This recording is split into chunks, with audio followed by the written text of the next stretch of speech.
Avant de plonger dans l'histoire, dites-nous en commentaire depuis quel coin du monde vous nous regardez. Si cette vidéo vous plaît, n'oubliez pas de liker et de vous abonner. Passez une merveilleuse journée et bonne écoute. Chapitre 1. L'entretien. Les doigts de Serena Carter tremblaient alors qu'elle lissait le devant de sa robe émeraude, celle pour laquelle elle avait économisé pendant 3 mois. Le tissu épousait ses courbes d'une manière qui la faisait se sentir à la fois belle et vulnérable. Elle attendait dans le hall étincelant de Holt Industries, 52 étages au-dessus d'une ville qui l'écrasait déjà de sa superbe. Mademoiselle Carter appela une réceptionniste élégante aux pommettes saillantes. Le comité est prêt à vous recevoir. Serena prit une profonde inspiration pour se calmer, serrant son porte-documents contre elle. À l'intérieur se trouvaient les recherches agricoles qui lui avaient valu les félicitations du jury et la mention très bien des travaux susceptibles de révolutionner l'agriculture durable et qui lui avaient décroché cet entretien tant convoité dans l'entreprise d'agrotechnologie la plus prestigieuse du pays. Les portes de la salle de conseil s'ouvrirent sur 5 cadres, tous des hommes vêtus de costumes gris anthracite identiques, assis autour d'une table en acajou qui coûtait probablement plus cher que la ferme entière de sa famille. Mademoiselle Carter, asseyez-vous, ordonna le plus âgé sans lever les yeux de son CV. Serena s'installa, le dos droit, le menton haut, la posture que sa mère lui avait enseignée pour affronter les épreuves.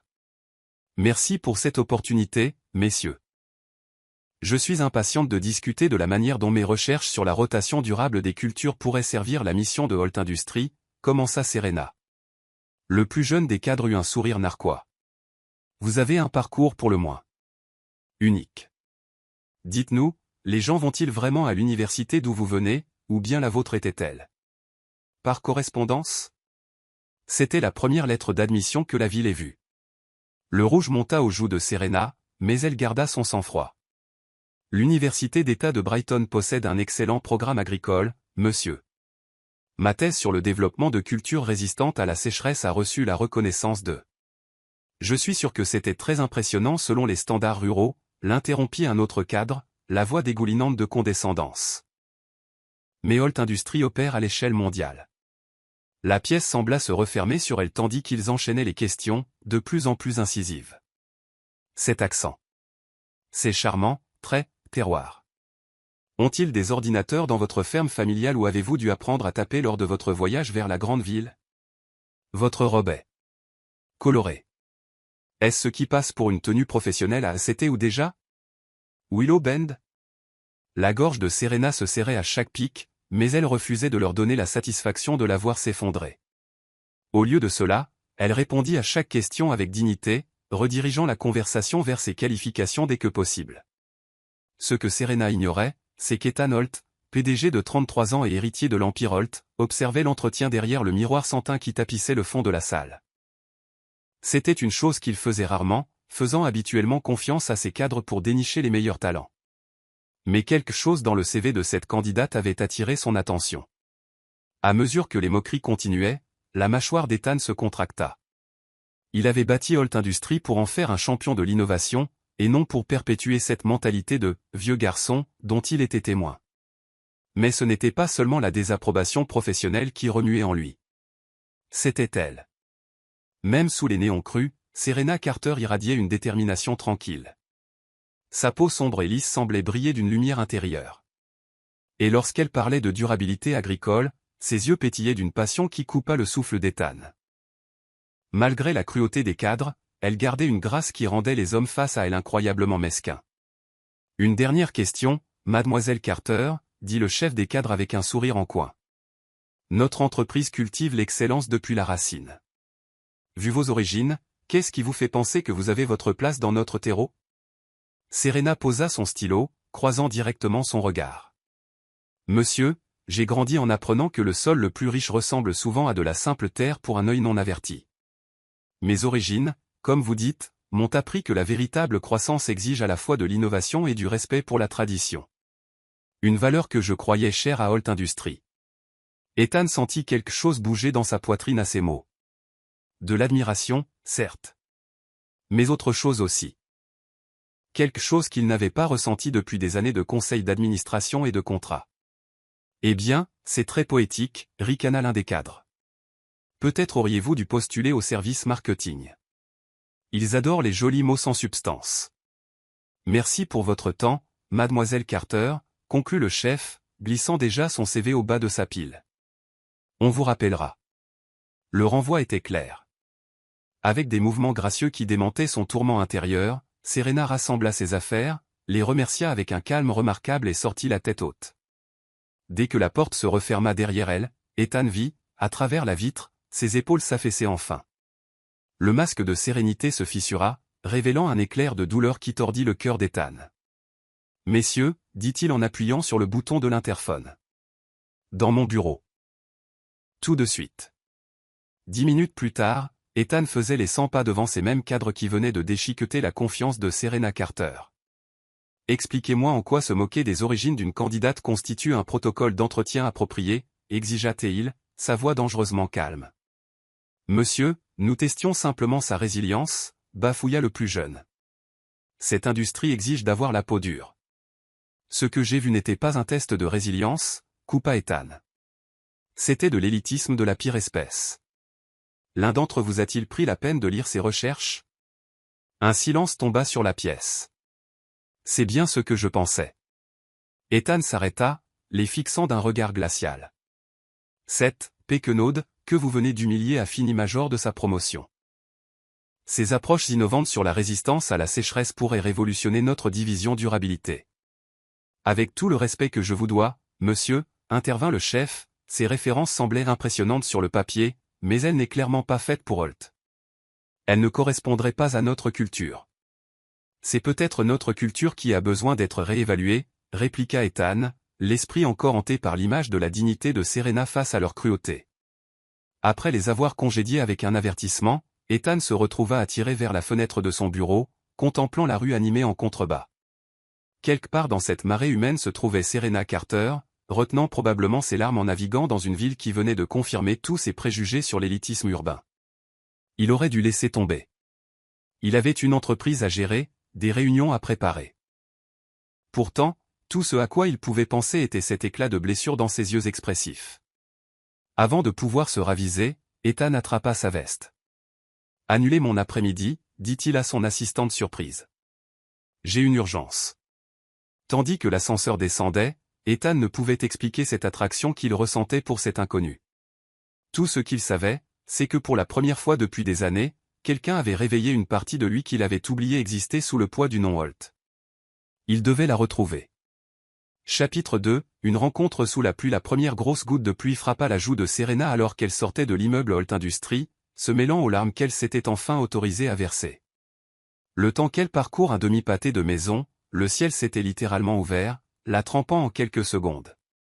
Parfait. Même la météo conspirait contre elle. Elle se réfugia sous l'auvent d'un petit café, regardant ses rêves s'écouler dans le caniveau avec son maquillage. La robe émeraude, son investissement pour un avenir qui semblait maintenant risible, collait à son corps, trempé et ruiné. « Excusez-moi, dit une voix grave derrière elle. On dirait que vous en avez besoin. » Serena se retourna pour découvrir un homme grand aux épaules larges, lui tendant un parapluie. Son costume sur mesure coûtait probablement plus cher que toute sa garde-robe, mais ses yeux ne contenaient aucune de la condescendance qu'elle avait affrontée dans la salle d'entretien. Au contraire, ils étaient d'un bleu vert saisissant, couleur d'eau profonde, et plissés au coin comme s'il souriait souvent. « Je vais bien, merci, répondit-elle machinalement, la fierté rendant sa voix plus sèche que prévu. « Vraiment, demanda-t-il, le regard trop perspicace. « Parce que d'où je suis, on dirait que votre journée est aussi mauvaise que la mienne. » Il tendit à nouveau le parapluie. « Je m'appelle Nat, au fait. » Une rafale de vent poussa plus de pluie sous l'auvent, faisant frissonner Serena. Sa résolution faiblit. Serena, offrit-elle à contre-cœur en acceptant le parapluie. Leurs doigts s'effleurèrent durant l'échange, envoyant une décharge inattendue à travers son corps. Elle faillit lâcher l'objet, surprise par l'intensité de la sensation. « Ravi de vous rencontrer, Serena, dit-il, la voix étrangement plus douce. Le moins que je puisse faire est de vous offrir un café pendant que vous séchez, à moins que vous ne soyez attendu quelque part. » Le seul endroit où Serena était attendue était le train du retour, la queue entre les jambes, ses rêves brisés. Mais quelque chose dans son sourire sincère la fit hésiter. « Un seul café, accepta-t-elle, se surprenant elle-même. « Mais je paie le mien. » N'as-tu un petit rire riche qui sembla vibrer dans l'air entre eux. « Je me doutais que vous diriez ça. » Vous avez l'air d'une femme qui ne se laisse pas faire. À l'intérieur du café, l'air chaud enveloppa Serena comme une étreinte parfumée d'espresso et de cannelle. Elle choisit une petite table près de la fenêtre pendant que Nat commandait.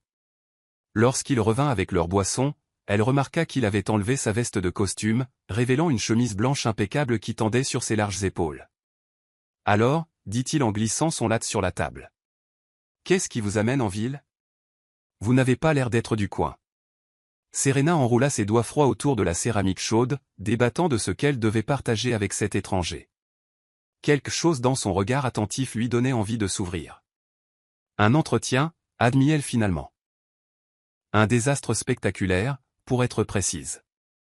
Je suis désolé d'entendre ça, dit-il avec une sympathie sincère. C'est leur perte, je dirais. Vous ne connaissez même pas mes qualifications, rit-elle, bien que le son fût plus amer que prévu. J'en sais assez, répondit-il, ses yeux ne quittant jamais les siens. Je vois de l'intelligence dans votre regard, et de la détermination. Ce sont des qualités plus rares que vous ne le pensez.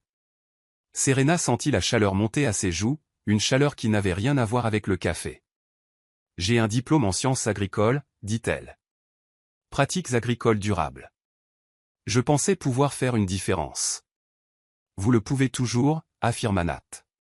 Quelque chose dans sa voix la poussa à le croire, au moins pour un instant. Ce n'est pas parce qu'une porte se ferme qu'il n'y en a pas d'autre. La conversation coula facilement après cela. Nat posa des questions sur ses recherches, montrant un intérêt réel pour ses idées. Il ne l'interrompit pas une seule fois, ne lui parla pas avec condescendance, chose à laquelle Serena n'était pas habituée dans les cadres professionnels. Lorsqu'elle parla de la ferme familiale, il se pencha vers elle, l'écoutant vraiment. Donc la technique imite essentiellement les écosystèmes naturels, demanda-t-il après qu'elle eut expliqué son approche de la résistance à la sécheresse. Exactement, dit Serena, sentant sa passion se rallumer.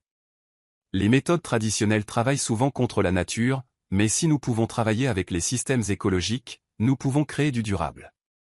Elle s'arrêta, soudain embarrassée par son enthousiasme. Désolé, je m'emporte quand je parle de ça. Ne vous excusez pas, dit Nat en tendant la main à travers la table. Ses doigts planèrent près des siens, sans tout à fait les toucher, mais assez près pour qu'elle sente la chaleur irradier de sa peau. C'est rafraîchissant d'entendre quelqu'un parler avec autant de passion. Dehors, la pluie avait cessé, mais aucun des deux ne fit mine de partir. Un café se transforma en deux, puis en une part de gâteau au chocolat partagé. Serena se surprit à rire aux histoires de Nat, oubliant l'humiliation de la matinée. Il ne mentionna jamais ce qu'il faisait comme travail, et elle ne demanda pas, satisfaite de cette bulle où les titres et les origines n'importaient pas. Alors que l'après-midi cédait la place au soir, Serena réalisa en sursaut qu'elle avait raté son train. « Je dois y aller », dit-elle à regret. « Il faut que je trouve un hôtel pour ce soir. »« Laissez-moi vous aider », offrit immédiatement Nat. « Je connais bien cette ville. » Il l'aida à trouver un hôtel abordable à 3 rue de là, insistant pour l'Y accompagné sous le parapluie partagé. Leur corps s'effleurait occasionnellement, chaque contact envoyant un frisson dans l'estomac de Serena. À l'entrée de l'hôtel, un silence gêné tomba entre eux. Serena réalisa qu'elle ne voulait pas que cette connexion inattendue prenne fin. « Merci », dit-elle doucement, pour avoir transformé une journée terrible. Le sourire de Nat fit sauter son cœur. « Le plaisir était entièrement pour moi. » Il hésita, puis sortit une carte de visite de son portefeuille. « J'aimerais vous revoir avant que vous ne quittiez la ville, si ça vous intéresse. » Leurs doigts se frôlèrent à nouveau lorsqu'elle prit la carte, et cette fois, aucun des deux ne se retira rapidement. Le contact s'attarda, délibéré et chargé d'une attraction non dite. « J'aimerais bien », admit Serena, surprise par sa propre audace. En le regardant s'éloigner, Serena réalisa qu'il ne lui avait pas donné son nom de famille. La carte dans sa main indiquait simplement « Nat » avec un numéro de téléphone. Pas d'entreprise. Pas de poste. Pas de référence. Juste un prénom. Et étrangement, cela semblait juste. Pour la première fois depuis son arrivée en ville, elle avait été vue simplement comme Serena. Pas une fille de la campagne. Pas une scientifique agricole. Juste elle-même. Dans sa chambre d'hôtel, Serena glissa la carte dans son portefeuille, un sourire jouant sur ses lèvres. Peut-être que demain ne serait pas juste un retour à la maison dans la défaite. Après tout, ce qu'elle ne pouvait pas savoir, c'est qu'à l'autre bout de la ville, Ethan Holt était assis dans son pentouse, fixant le numéro de téléphone qu'il avait griffonné sur une simple carte. C'était la première fois depuis des années qu'il donnait son numéro personnel à quelqu'un au lieu de passer par des assistants. Il lui avait dit de l'appeler Nat, un surnom que personne n'avait utilisé depuis l'université. Pour une après-midi pluvieuse, il avait échappé au poids d'être Ethan Holt, PDG, héritier, figure de proue. Pour une après-midi parfaite, il n'avait été qu'un homme captivé par le sourire d'une femme, et il comptait déjà les minutes jusqu'à ce qu'il puisse revoir ce sourire. Serena se réveilla avec la lumière du soleil filtrant à travers les rideaux fins de l'hôtel, momentanément désorientée. Son regard tomba sur la carte de visite sur la table de nuit, et les souvenirs de la pluie, du café et de ses yeux bleu-vert saisissants refluèrent.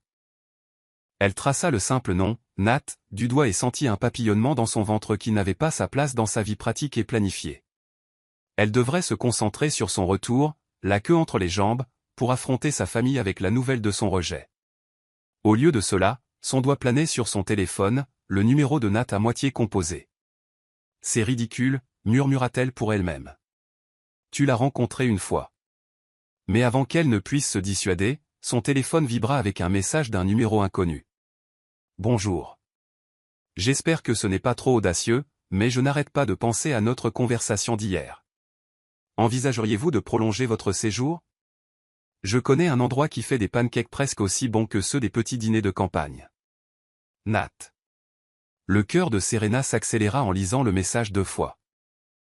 La logique lui disait de refuser poliment, elle avait des responsabilités à la maison, des fonds limités, aucune raison de rester dans une ville qu'il avait déjà rejetée. Mais ses pouces tapaient déjà une réponse. J'ai des standards très élevés pour les pancakes. Je suppose que je devrais rester pour vérifier votre affirmation. À des fins scientifiques, bien sûr. Sa réponse arriva presque immédiatement. Je passe vous prendre dans 1 heure. Pour la science. 58 minutes plus tard, Serena attendait devant son hôtel, portant la seule autre tenue qu'elle avait emportée, une robe d'été simple avec un motif de petit tournesol. Elle avait passé bien trop de temps sur son apparence pour un simple petit déjeuner et se réprimandait silencieusement lorsqu'une voiture noire élégante s'arrêta au bord du trottoir. Nathan sortit, l'air injustement beau dans un jean foncé et une chemise bleu clair qui faisait ressortir ses yeux. Pendant un moment, ils se contentèrent de se regarder, un courant électrique semblant les relier à travers le trottoir. « Vous êtes magnifique, dit-il finalement, la voix légèrement rauque. « C'est juste une robe de chez moi, répondit Serena, soudain complexée par le vêtement en coton simple. Nat s'approcha, l'odeur de son eau de Cologne faisant s'emballer son pouls. « Ce n'est pas la robe, dit-il doucement. C'est celle qui la porte. » Le petit déjeuner s'étira en une promenade dans un jardin caché entre les gratte-ciel, puis un déjeuner dans un petit restaurant qui ne payait pas de mine, mais dont Nat jurait qu'il servait la meilleure cuisine caribéenne de la ville. Tout au long de la journée, Serena se surprit à partager des histoires qu'elle racontait rarement, les leçons de sa grand-mère sur les remèdes à base de plantes, la nuit où elle était restée éveillée pour regarder naître un poulain quand elle avait 8 ans, ses rêves de révolutionner les méthodes agricoles. « Mon père pense que je poursuis des chimères, » admit-elle, alors qu'ils étaient assis sur un banc surplombant la rivière. Il ne comprend pas pourquoi je ne peux pas juste me satisfaire de nos méthodes traditionnelles. Parce que les innovateurs ne se satisfont jamais de ce qui est suffisant, répondit Nat, son épaule pressée contre la sienne sur le banc étroit. Le contact décontracté envoya des vagues de chaleur dans tout son corps. C'est ce qui les rend spéciaux. Leurs yeux se rencontrèrent, et pendant un moment suspendu, Serena crut qu'il allait l'embrasser. Au lieu de cela, Nat tendit la main et glissa une mèche de cheveux derrière son oreille, ses doigts s'attardant contre sa joue. « Je dois être honnête avec vous, » dit-il, son expression devenant soudain sérieuse. « Je travaille chez Holt Industries. » Serena se raidit. « Vraiment ? Je ne suis pas impliqué dans le recrutement, » ajouta-t-il rapidement. « Mais quand j'ai entendu comment ils vous ont traité lors de cet entretien. » Il s'interrompit. « C'est inexcusable. Ce n'est pas ce que l'entreprise devrait représenter. Vous avez entendu parler de mon entretien ? » La honte l'envahit. « Les gens parlent, » dit Nat vaguement. « Mais ce n'est pas pour ça que je vous ai abordé hier. Quand je vous ai vu dans ce café. » Il détourna le regard puis la regarda à nouveau avec une intensité qui lui coupa le souffle. « J'ai juste su qu'il fallait que je vous rencontre. » La révélation qu'il travaillait pour Holt aurait dû refroidir les sentiments naissants de Serena, mais quelque chose dans son expression sincère la fit le croire. « Je devrais être dans un train pour rentrer, » admit-elle. « Je ne peux pas me permettre une autre nuit à l'hôtel. »« Restez, » dit Nat, sa main trouvant la sienne sur le banc. Son toucher envoya de l'électricité le long de son bras. « Je veux dire, il y a un immeuble d'appartements corporatifs que Old garde pour les cadres en visite. La plupart des unités sont vides en ce moment. Je pourrais m'arranger pour que vous en utilisiez un. Sans engagement, ajouta-t-il rapidement. Donnez juste une autre chance à cette ville. » La logique disait à Serena de refuser, mais la pensée de retourner à Willow Bend sans vivre davantage de cette connexion entre semblait insupportable. « D'accord, » murmura-t-elle. Quelques jours de plus. Ces quelques jours se transformèrent en une semaine de découverte, tant de la ville que de l'autre. Chaque matin, Nat envoyait un message avec une nouvelle aventure prévue. Chaque soir, il s'attardait plus longtemps avant de se dire bonne nuit, l'air entre eux devenant plus lourd d'un désir non dit. Le 5e soir, ils se retrouvèrent sur le toit-terrasse de l'immeuble corporatif. Les lumières de la ville s'étendaient devant eux comme des étoiles tombées du ciel. Nat avait apporté le dîner un pique-nique composé de plats de tous les endroits qu'ils avaient visités ensemble cette semaine. « Savais-tu, » dit Serena, la tête reposant contre son épaule alors qu'ils étaient assis côte à côte, que dans les champs de tournesol, toutes les fleurs se tournent les unes vers les autres les jours nuageux? Quand elles ne peuvent pas voir le soleil, elles trouvent la lumière l'une dans l'autre. Exactement, murmura Nat, son bras autour de ses épaules, l'attirant plus près. Il se tourna pour lui faire face, leur visage à quelques centimètres l'un de l'autre. C'est ce que tu as été pour moi cette semaine. De la lumière. Quand je pensais qu'il n'y avait que rejet. La confession flotta dans l'air, plus intime que tout ce qu'elle avait partagé auparavant. Le regard de Nat tomba sur ses lèvres, puis remonta à ses yeux, posant une question silencieuse. Serena répondit en se penchant en avant, éliminant l'espace entre eux. Leur premier baiser fut doux, et exploratoire, ses lèvres chaudes et tendres contre les siennes. Mais lorsque la main de Serena se déplaça sur son torse, sentant son cœur marteler sous sa paume, quelque chose bascula. Nat émit un léger gémissement, approfondissant le baiser, ses mains glissant dans ses cheveux pour soutenir l'arrière de sa tête. La chaleur explosa entre eux, le baiser devenant affamé, désespéré. Serena se retrouva tirée sur ses genoux, à califourchon, tandis que ses mains cartographiaient la courbe de sa taille, de son dos, de ses hanches.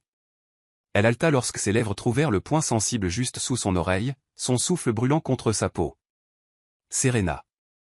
Chuchota-t-il son nom, comme une prière. Tu n'as aucune idée de ce que tu me fais. La preuve de son désir pressait contre elle, faisant monter sa propre envie. Serena bougea contre lui, tirant instinctivement un son brut du fond de sa gorge. On devrait arrêter, dit Nat, même si ses mains glissaient plus haut le long de ses flancs, ses pouces effleurant le dessous de sa poitrine à travers sa robe. Je ne veux pas que tu penses que c'est tout ce que... Serena le fit taire d'un autre baiser, plus audacieux maintenant. Je sais, souffla-t-elle contre sa bouche. Je sais exactement qui tu es. Mais elle ne savait pas. Pas vraiment. Et alors que Nat la portait vers son appartement, tous deux incapables de garder leurs mains loin de l'autre dans l'ascenseur, il était douloureusement conscient de la vérité toujours cachée entre eux. Demain, se promit-il alors que Serena déboutonnait sa chemise avec des doigts tremblants. Demain, je lui dirai tout. Ce soir, il vénérait chaque centimètre de son corps comme elle le méritait, gravant dans sa mémoire le goût de sa peau, le son de ses soupirs. Ce soir, il était simplement Nat, un homme tombant désespérément amoureux d'une femme qui voyait au-delà de chaque façade, voyant la personne qu'il souhaitait être. Le secret de sa véritable identité planait au-dessus de lui comme un nuage d'orage à l'horizon. Mais alors que Serena murmurait son nom, le mauvais nom contre ses lèvres, Ethan Holt sut avec une certitude absolue qu'il était déjà allé trop loin pour faire marche arrière. Chapitre 4, Trahison. Serena se réveilla avec la lumière du soleil inondant des draps inconnus, le fantôme des baisers picotant encore sa peau. Pendant un instant, elle respira simplement l'odeur de Nat sur l'oreiller à côté d'elle. Les souvenirs de la nuit précédente envoyèrent une bouffée de chaleur dans son corps. Ils n'avaient pas fait l'amour complètement, mais leurs heures d'exploration intime avaient été plus profondes que tout ce qu'elle avait connu auparavant. La place à côté d'elle était vide, mais elle pouvait entendre du mouvement dans la cuisine. S'enveloppant dans le drap, Serena se dirigea vers la porte, s'arrêtant pour admirer le dos nu de Nat alors qu'il se tenait devant la cuisinière, ne portant qu'un pantalon de pyjama bas sur les hanches. Les muscles bougeaient sous sa peau alors qu'il retournait des pancakes, et Serena ressentit une vague de désir si forte qu'elle en eut le souffle coupé. « Bonjour » dit-elle doucement. Nat se retourna, ses yeux s'assombrissant en détaillant son apparence échevelée, ses lèvres encore gonflées par ses baisers, le drap serré contre sa poitrine. En 3 enjambées, il traversa la cuisine, la reculant contre le cadre de la porte, sa bouche revendiquant la sienne dans un baiser qui raviva instantanément le feu entre eux. « J'attendais que tu te réveilles » murmura-t-il contre son cou. « L'heure la plus longue de ma vie. » Le rire de Serena se transforma en soupir lorsque ses mains glissèrent sous le drap, trouvant sa peau nue. « Les pancakes vont brûler » réussit-elle à dire, alors que son contact lui coupait les jambes. « J'en referai » grogna-t-il en la soulevant dans ses bras pour la ramener vers la chambre. Plus tard, emmêlés dans des draps humides de transpiration, ils se nourrirent mutuellement de pancakes tièdes entre 2 baisers paresseux, le sirop d'érable rendant tout collant et sucré. « Je dois te dire quelque chose » dit Nat, son expression devenant soudain grave. À propos du travail. Le téléphone de Serena sonna avant qu'il ne puisse continuer la sonnerie de sa sœur coupant l'atmosphère intime. S'excusant, elle prit l'appel dans la salle de bain, apprenant rapidement que son père avait renvoyé leur chef d'exploitation après une dispute houleuse sur des techniques obsolètes. Ils étaient maintenant en sous-effectif pendant une période de plantation critique.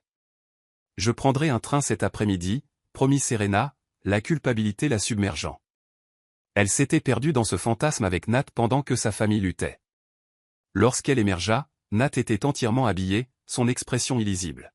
« Tout va bien ? Je dois rentrer » expliqua-t-elle en rassemblant ses vêtements éparpillés. « Urgence familiale. »« Laisse-moi te conduire » offrit-il immédiatement. « Je peux emmener en 2 fois moins de temps que le train. » Serena hésita. La division entre ces 2 mondes devenait soudain brutale. Nat appartenait aux gratte-ciels étincelants et aux restaurants sophistiqués, pas aux routes poussiéreuses et aux fermes ayant besoin de peinture. « Tu n'es pas obligé de faire ça. »« Je le veux » insista-t-il en lui prenant les mains. « Serena, ce que j'essayais de dire plus tôt. Il y a quelque chose que tu dois savoir sur moi avant. » Son téléphone sonna à nouveau, cette fois la tonalité qu'elle avait définie pour les employeurs potentiels. Son cœur bondit. « Je suis désolé, je dois prendre ça. » La voix féminine à l'autre bout était nette et professionnelle. « Mademoiselle Carter, ici Margaret Ellis de Holt Industries. Je vous appelle pour vous offrir le poste de développeur de recherche dans notre division durabilité. » Les genoux de Serena faiblirent. Elle s'assit au bord du lit, consciente que Nat la regardait intensément. « Il doit y avoir une erreur. Mon entretien ne s'est pas bien passé. » « Il n'y a pas d'erreur » l'assura la femme. « Le poste dépend directement de Monsieur Holt lui-même. Il a été très impressionné par vos références et votre approche innovante. Pouvez-vous commencer lundi ? » « Oui » réussit à dire Serena, l'esprit tourbillonnant. « Oui, je peux. » Après avoir raccroché, elle se tourna vers Nat qui souriait, bien que quelque chose dans son expression semblât tendue. « Bonne nouvelle ? » « La meilleure » souffla-t-elle. Holt Industries vient de m'offrir un poste. Je ne comprends pas. L'entretien était un désastre. Nat se racla la gorge. C'est justement ce dont je voulais te parler. J'ai peut-être mentionné tes qualifications à quelqu'un des RH. La joie de Serena vacilla. Tu as agi dans mon dos ? Pas exactement. J'ai juste veillé à ce que les bonnes personnes voient tes recherches. Il s'avança vers elle, lui prenant les mains. Tu mérites ce poste par ton seul mérite, Serena. J'ai juste aidé à lever les obstacles. Elle voulait être en colère contre son interférence, mais la joie d'avoir ses rêves à portée de main à nouveau la submergea. Je dois quand même rentrer quelques jours pour aider ma famille, mais je peux commencer lundi. Parfait, dit Nat en portant ses mains à ses lèvres. Je te conduis chez toi aujourd'hui et je viens te chercher dimanche soir. Le trajet jusqu'à Willow Bend prit 3 heures, durant lesquelles Serena alterna entre l'excitation de son nouveau poste et l'inquiétude pour sa famille. Nat écouta attentivement, posant des questions réfléchies tant sur les défis agricoles que sur ses souvenirs d'enfance. Lorsqu'ils tournèrent enfin sur le long chemin de terre menant à la ferme Carter, Serena sentit un papillonnement de nervosité. 2 mondes entraient en collision, ses racines rurales et cet homme sophistiqué qui avait capturé son cœur en moins d'1 semaine. « C'est ici, chez moi », dit-elle alors que la ferme usée par le temps apparaissait. « Pas exactement ce à quoi tu es habitué, j'en ai peur. » Nat la surprit en portant sa main à ses lèvres. C'est beau. Honnête. Comme toi. Avant qu'elle ne puisse répondre, sa jeune sœur Lila jaillit par la porte moustiquaire, suivie de leur père dont le visage buriné montra de la surprise face à la voiture de luxe garée dans son allée. Les heures suivantes passèrent dans un flou d'introduction. Serena annonça son nouveau poste pour le plus grand plaisir de sa famille. Nat les charma tous, surtout lorsqu'il remonta ses manches pour aider son père avec un tracteur en panne, montrant des connaissances mécaniques surprenantes pour un gars de la ville, comme le chuchota Lila à Serena. Au coucher du soleil, Nat se prépara à partir à contre-cœur, promettant de revenir dimanche. Serena l'accompagna à sa voiture, soudain réticente à le laisser partir. « Merci, dit-elle doucement. Pour tout. » Nat prit son visage dans ses mains, son expression intense. « Serena, je dois te dire quelque chose d'important sur qui je suis. » Nat. Appela Lila depuis le porche. « Papa demande si tu restes dîner. » Le moment brisé, Nat soupira. « Dimanche, » promit-il en l'embrassant profondément. « On parlera alors. » Les 2 jours suivants passèrent rapidement alors que Serena aidait sa famille. Le dimanche après-midi, elle fit sa valise, l'excitation montant à l'idée de revoir Nat et de commencer son nouveau travail. Son père la conduisit à la gare, Nat ayant envoyé un message le matin même disant qu'une urgence au travail l'empêchait de venir la chercher. Ils avaient convenu de se retrouver à Holt Industries le lendemain matin. Lundi se leva, clair et lumineux. Serena s'habilla soigneusement, le cœur battant. La réception de Holt Industries semblait différente cette fois, pleine de possibles plutôt que d'intimidation. Mademoiselle Carter l'accueillit chaleureusement la réceptionniste. « Bienvenue dans l'équipe.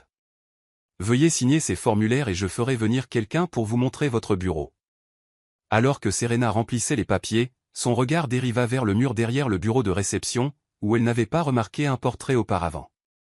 Son stylo se figea au milieu de sa signature alors qu'elle fixait le visage familier. Ses yeux bleu vert qu'elle avait mémorisés du bout des doigts. Cette bouche qui avait murmuré son nom contre sa peau. La plaque sous le portrait indiquait « Ethan Holt, PDG ». Le monde vacilla sous ses pieds. Nat. Ethan. L'homme dont elle était tombée amoureuse n'était pas juste un employé. C'était le PDG. L'homme dont l'entreprise l'avait humilié. L'homme qui avait regardé son entretien sans rien dire. L'homme qui avait prétendu être quelqu'un d'autre tout en l'emmenant dans son lit. Mademoiselle Carter? La voix de la réceptionniste semblait venir de très loin. Vous allez bien? Vous êtes toute pâle. Où est son bureau? Demanda Serena, la voix à peine au-dessus d'un murmure. Monsieur Holt? Dernier étage. Mais il vous attend à l'orientation dans la salle de conférence. Serena marchait déjà vers l'ascenseur. La rage et la trahison brûlaient le choc. Chaque souvenir de leur temps ensemble se tordait maintenant en quelque chose de laid. Tout cela n'avait-il été qu'un jeu? La pauvre fille de la campagne séduite par le puissant PDG qui la prenait en pitié? Les portes de l'ascenseur s'ouvrirent directement sur une réception où une assistante surprise se leva. Mademoiselle Carter? Vous n'êtes pas prévue avant. Est-il là-dedans? Serena fit un signe de tête vers les portes en acajou portant le logo Holt. Oui, mais il est en ligne. Serena la bouscula, ouvrant les portes à la volée. Ethan leva les yeux de son bureau, téléphone en main. Ses yeux s'écarquillèrent et il raccrocha rapidement. Serena, dit-il en se levant. J'allais te retrouver en bas après ton orientation. Je peux t'expliquer. Expliquer quoi? Exigea-t-elle, la voix tremblante de fureur. Que tu m'as menti? Que tu as regardé ces hommes m'humilier sans rien faire? Que tu m'as séduite en cachant qui tu étais vraiment? Ethan contourna son bureau, tendant la main vers elle. Ce n'est pas ça. Je voulais juste te connaître sans la complication de ma position. Une fois que j'ai réalisé ce que je ressentais pour toi. Ce que tu ressentais. Serena recula, évitant son contact. Tu m'as fait croire que j'avais mérité ce poste. Mais c'était de la pitié, n'est-ce pas? La pauvre fille de la campagne avait besoin que le grand Ethan Holt la sauve. Non. Insista-t-il, l'angoisse traversant ses traits. Ton travail est brillant. Tu as obtenu ça au mérite. Arrête de mentir. Les larmes brûlaient ses yeux. Je t'ai fait confiance. Je t'ai laissé me toucher. Tout ça pendant que tu riais de la naïve fermière. Je ne me suis jamais moqué de toi, la voix d'Ethan se brisa. Serena, je tombe amoureux de toi. Les mots la frappèrent comme un coup physique. L'amour ne commence pas par des mensonges. Elle sortit la lettre d'offre de son sac, la déchirant en deux. Je ne veux pas de ta charité. Je ne veux rien venant de toi. Alors qu'elle se tournait pour partir, Ethan attrapa son bras. S'il te plaît, chuchota Teil. Donne-moi une chance d'arranger les choses. Pendant un battement de cœur, Serena vacilla le souvenir de leur connexion, encore vif et puissant. Puis elle se rappela le portrait dans le hall, le secret qu'il avait gardé tout en la prenant dans ses bras. Adieu, monsieur Holt, dit-elle, la voix glaciale en se dégageant. Amusez-vous bien à gérer votre empire. Elle le laissa planter là, entouré des atours de son pouvoir et de sa richesse, mais semblant plus perdu qu'elle ne l'avait jamais vu. Alors que les portes de l'ascenseur se refermaient, séparant leur monde une fois de plus, Serena laissa enfin couler ses larmes. Chapitre 5, bruit de couloir. Les roues du train claquaient rythmiquement sous Serena alors qu'elle appuyait son front contre la vitre fraîche, regardant la ligne d'horizon étincelante de la ville s'éloigner. 2 semaines s'étaient écoulées depuis qu'elle était sortie du bureau d'Ethan Holt, le cœur brisé et la fierté en lambeaux. 2 semaines à ignorer ses appels, à supprimer ses messages sans les lire et à essayer d'oublier le goût de ses lèvres. Elle ferma les yeux, détestant que son corps réagisse encore au souvenir de son toucher. Pire était la douleur persistante dans sa poitrine, un vide qui n'était pas là avant lui. Terminus, Willow Bend, annonça le contrôleur, tirant Serena de ses pensées. La maison. Elle rentrait chez elle, vaincue pour la seconde fois. Sauf que cette fois, le rejet était auto-infligé. Elle avait déchiré une offre d'emploi pour laquelle la plupart des gens tueraient. Son père l'attendait à la petite gare rurale dans son pick-up délabré. Un seul regard sur son visage dit à Serena que quelque chose n'allait pas. « Qu'est-ce qu'il y a » demanda-t-elle en montant côté passager. « La banque réclame le prêt, dit-il, la voix serrée. On a 90 jours pour trouver l'argent ou ils saisissent. » L'estomac de Serena tomba. « Combien ?» Quand il nomma le chiffre, elle se sentit physiquement malade. Ça aurait pu être $1 million pour ce qu'ils avaient comme chance de le réunir. « Je trouverai une solution », promit-elle en serrant sa main calleuse. « Mes recherches. Il y a d'autres entreprises. » Mais même en le disant, Serena connaissait la vérité. Holt Industries était le leader du marché. D'autres postes prendraient des mois à obtenir, si tant est qu'elle en trouve. L'ironie ne lui échappait pas, le travail qu'elle avait rejeté par fierté aurait pu sauver la ferme familiale. 3 jours plus tard, le téléphone de Serena sonna, affichant un numéro inconnu. Elle faillit l'ignorer, pensant que c'était peut-être Ethan essayant depuis une autre ligne, mais quelque chose la poussa à répondre. « Mademoiselle Carter ? Ici Margaret Ellis, de Holt Industries, à nouveau. » Les doigts de Serena se crispèrent sur le téléphone. « Je ne suis pas intéressé par mon si. » Monsieur Holt n'a rien à voir avec cet appel, l'interrompit la femme doucement. Cela vient directement du conseil d'administration. Nous avons passé en revue vos recherches, et nous sommes prêts à vous offrir un poste dans le cadre de notre nouvelle initiative de développement rural. Le salaire est le double de notre offre précédente, avec une prime à la signature versée immédiatement après acceptation. Le souffle de Serena se coupa. Le montant que Margaret nomma pour la prime couvrirait le prêt de sa famille avec de l'argent en plus. « Pourquoi le conseil me voudrait-il spécifiquement » demanda-t-elle avec suspicion. « Parce que votre système de rotation des cultures résistant à la sécheresse pourrait faire économiser des millions en pertes agricoles annuelles. Ce n'est pas de la charité, mademoiselle Carter. C'est du business. » La fierté luttait contre la nécessité dans l'esprit de Serena. Sa famille avait besoin de cet argent.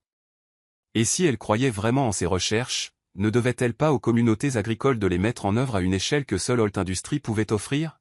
« J'ai une condition, dit-elle finalement. Je rends compte directement au conseil. Pas à monsieur Holt. » 24 heures plus tard, Serena se tenait à nouveau dans le hall étincelant de Holt Industries. Contrat signé.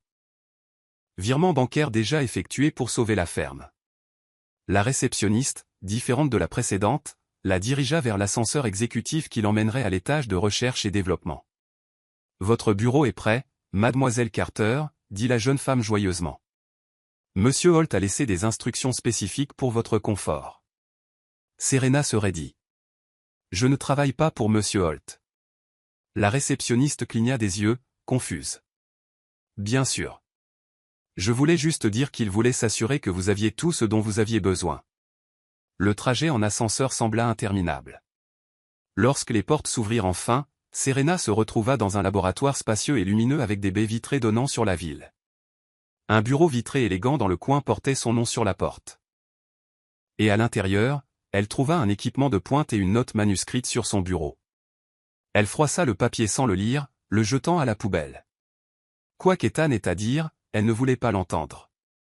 Pendant 2 semaines, Serena se jeta dans son travail, arrivant tôt et partant tard. Elle constitua une petite équipe de chercheurs qui respectaient son expertise, et les essais initiaux de ses méthodes montraient des résultats prometteurs. Le conseil était satisfait, la ferme familiale était sauve, et elle mettait enfin en œuvre le travail dont elle avait rêvé toute sa carrière universitaire. Il y avait juste un problème, Ethan Holt. Bien qu'il respectât sa demande de ne pas lui rendre compte directement, sa présence était inéluctable. Elle apercevait sa silhouette dans le couloir, sentait ses yeux sur elle lors des présentations, entendait sa voix dans les salles de conférences adjacentes. Chaque rencontre faisait s'emballer son pouls et ébranlait son calme. Pire étaient les murmures. Malgré ses réussites professionnelles, les rumeurs se répandaient dans l'entreprise. Elle doit coucher avec quelqu'un d'important. Comment une fille de la ferme obtient-elle un bureau d'angle dès son premier mois? J'ai entendu dire que Holt lui-même est obsédé par elle. Serena gardait la tête haute, ignorant les ragots. Mais un après-midi, alors qu'elle travaillait tard dans son labo, elle entendit des voix venant de la salle de pause de l'autre côté du couloir. La campagnarde doit être quelque chose de spécial, ricana une voix masculine. Holt n'a pas regardé une autre femme depuis qu'elle est arrivée. Peut-être qu'elle le tient par autre chose que le bout du nez, rit grossièrement un autre homme. Messieurs. Une troisième voix coupa la conversation, glaciale et instantanément reconnaissable.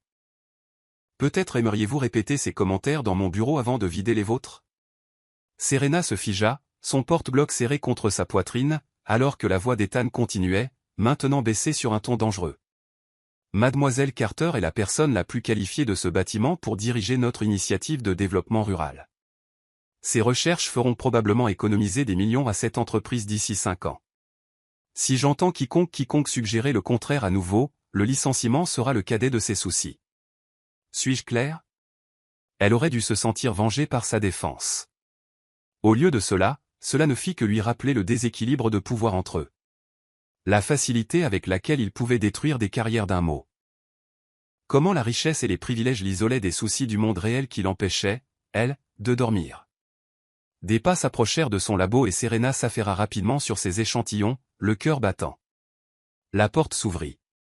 Serena. Sa voix l'affectait toujours. Mince. Elle leva les yeux, gardant une expression neutre malgré le bond de son pouls à sa vue. Ethan avait l'air épuisé, des cernes sous ses yeux bleu-vert. Son apparence habituellement impeccable était légèrement froissée. Monsieur Holt, reconnut-elle froidement. Aviez-vous besoin de quelque chose? La douleur traversa ses traits face à son ton formel. Je voulais m'excuser pour ce que tu as entendu. Ces hommes ont été renvoyés. Je n'ai pas besoin que vous meniez mes batailles. Je sais. Il fit un pas de plus, puis s'arrêta. Ton travail est exceptionnel, Serena. Le conseil est impressionné. Il passa une main dans ses cheveux dans un geste si familier que son cœur se serra. Tu me manques. L'honnêteté brute dans sa voix faillit briser sa résolution. Pendant un instant, Serena se souvint de l'homme qui lui avait apporté des pancakes au lit, qui avait écouté ses rêves avec un intérêt sincère, qui l'avait regardée comme si elle était la femme la plus fascinante du monde. Mais ensuite, elle se souvint des mensonges. Y a-t-il quelque chose de professionnel dont vous ayez besoin, Monsieur Holt, demanda-t-elle, fière de la stabilité de sa voix. .dch Santing Fap TOU accent aigu NGVN FOM NGI Fap, Ethan S. Shoulder Slump Slightly. No, just a reach into his pocket and place a small flash drive on her desk. The initial field report from Loa. Your drought resistant rotation is outperforming traditional methods by 27%. Thought you they want to see the data immediately. Thank you, she said stiffly. Et lingé à moment longé. The company is having a fundraising gala this weekend. Key investor will be there. Your presence would be valuable in explaining the rural initiative.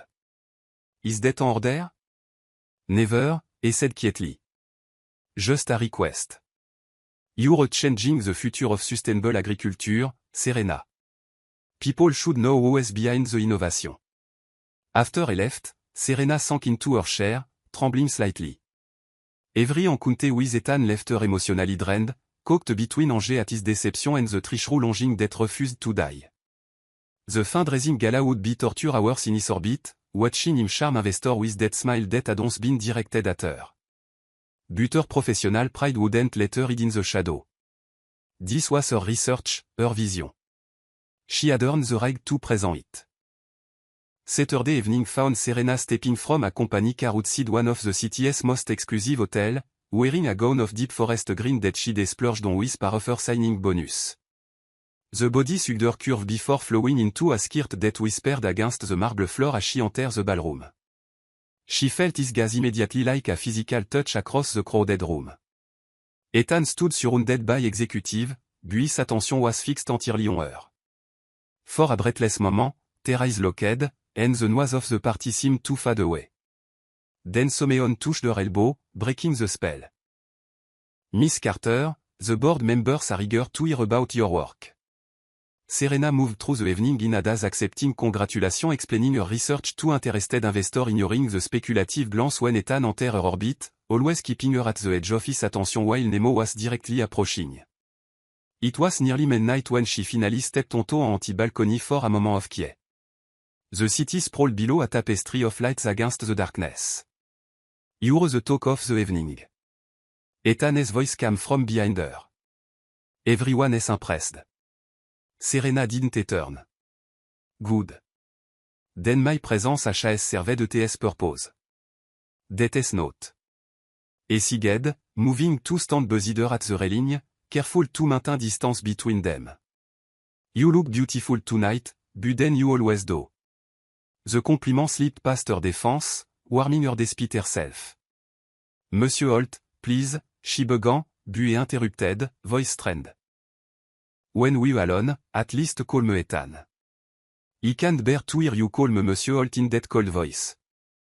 And he couldn't bear the lies she countered, finally turning to face him. The raw emotion in his eyes nearly ended her. You watched those men humiliate me and said nothing. He feared them immediately afterward, he said quietly. And when he followed you to that cafe, he just wanted to apologize. But then he looked away, his profile sharp against the city lights. Then he may you. Really may you. And for the first time in years, Someone saw me, not Ethan Holt, suyo, just me. So you lied about who you were. He omitted, he corrected gently. And he tried to tell you multiple times, but each time we were interrupted. And then he paused. And then you slept with me anyway. Serena finished the hurt, rising fresh in her chest. Ethan gripped the railing until his knuckle tightened. He didn't sleep with you under false pretense, Serena. We didn't go that far. And what happened between us was real. Everything he said, everything he felt, that was all real. The sincerity in his voice made her wave. It doesn't matter now. We a colleague, nothing more. It matters to me, he said simply. You matter to me more than anything HS in a very long time. Before she could respond, the balcony doors opened and a board member stepped out. Ah, there you are, Holt. The Johnson are ready to commit to the European expansion. Oh, and Miss Carter, your presentation was exceptional. You're a credit to this company. The moment shattered. Ethan's mask of professional courtesy slipped back into place, two big eyes remained fixed on Serena's face a bit longer than necessary. If you'll excuse me, he said softly. Duty calls. I walked away. Serena realized that despite her anger, despite her hurt, there was a part of her that still responded to him. A part that remember lazy morning and passionate kiss, deep conversation and genuine laughter. A part that wondered if perhaps there was more to the story than she had allowed herself to hear. Chapter 6, Midnight Confession. A month into her position at Holt Industries, Serena had established a routine that made sense of her complicated new life. Days were devoted to her research evening, to video calls with her family and weekend, to exploring the city on her own term, deliberately avoiding the place she and Ethan had visited together. But tonight, the routine was broken. A major investor from Japan was touring the facility, requiring her to stay late to prepare her lab for tomorrow's demonstration. The building had emptied hours ago, the skeleton night security staff nodding to her a day past on their rounds. Serena was uploading final data when her computer screen suddenly went dark.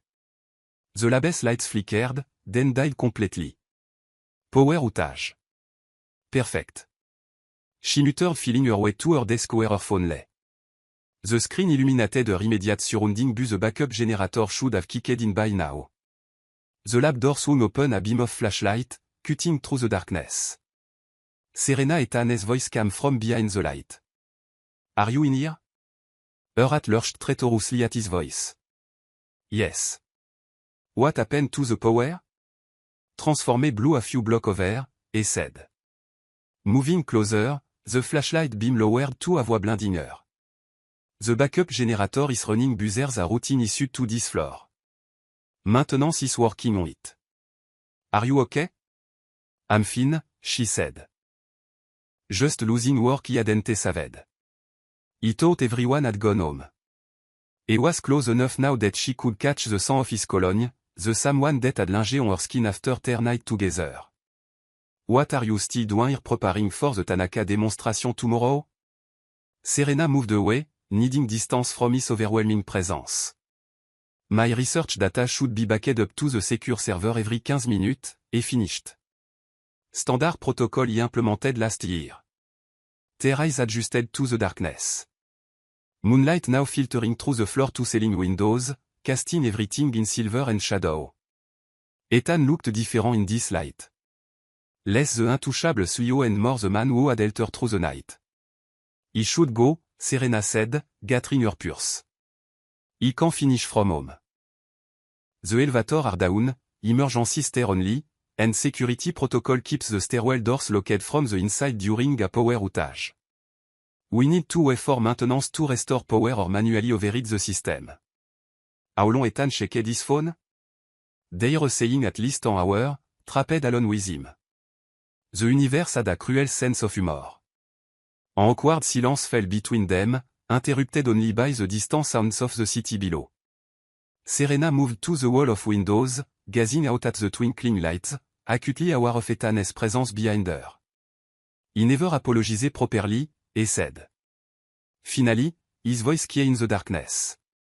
For the saving you, Serena closed her eyes briefly. You don't need to. He do. Ashi's voice was closer now. She could feel the heat of him just behind her, too he didn't touch her. When he saw you in that interview room, something happened to me, Serena. Something he wasn't prepared for. She turned to face him, keeping her expression neutral despite the way her pulse raced. Pity recognition, he corrected softly. He saw someone who reminded me of who he used to be before all this. He gestured to the gleaming lab, the trapping of corporate success.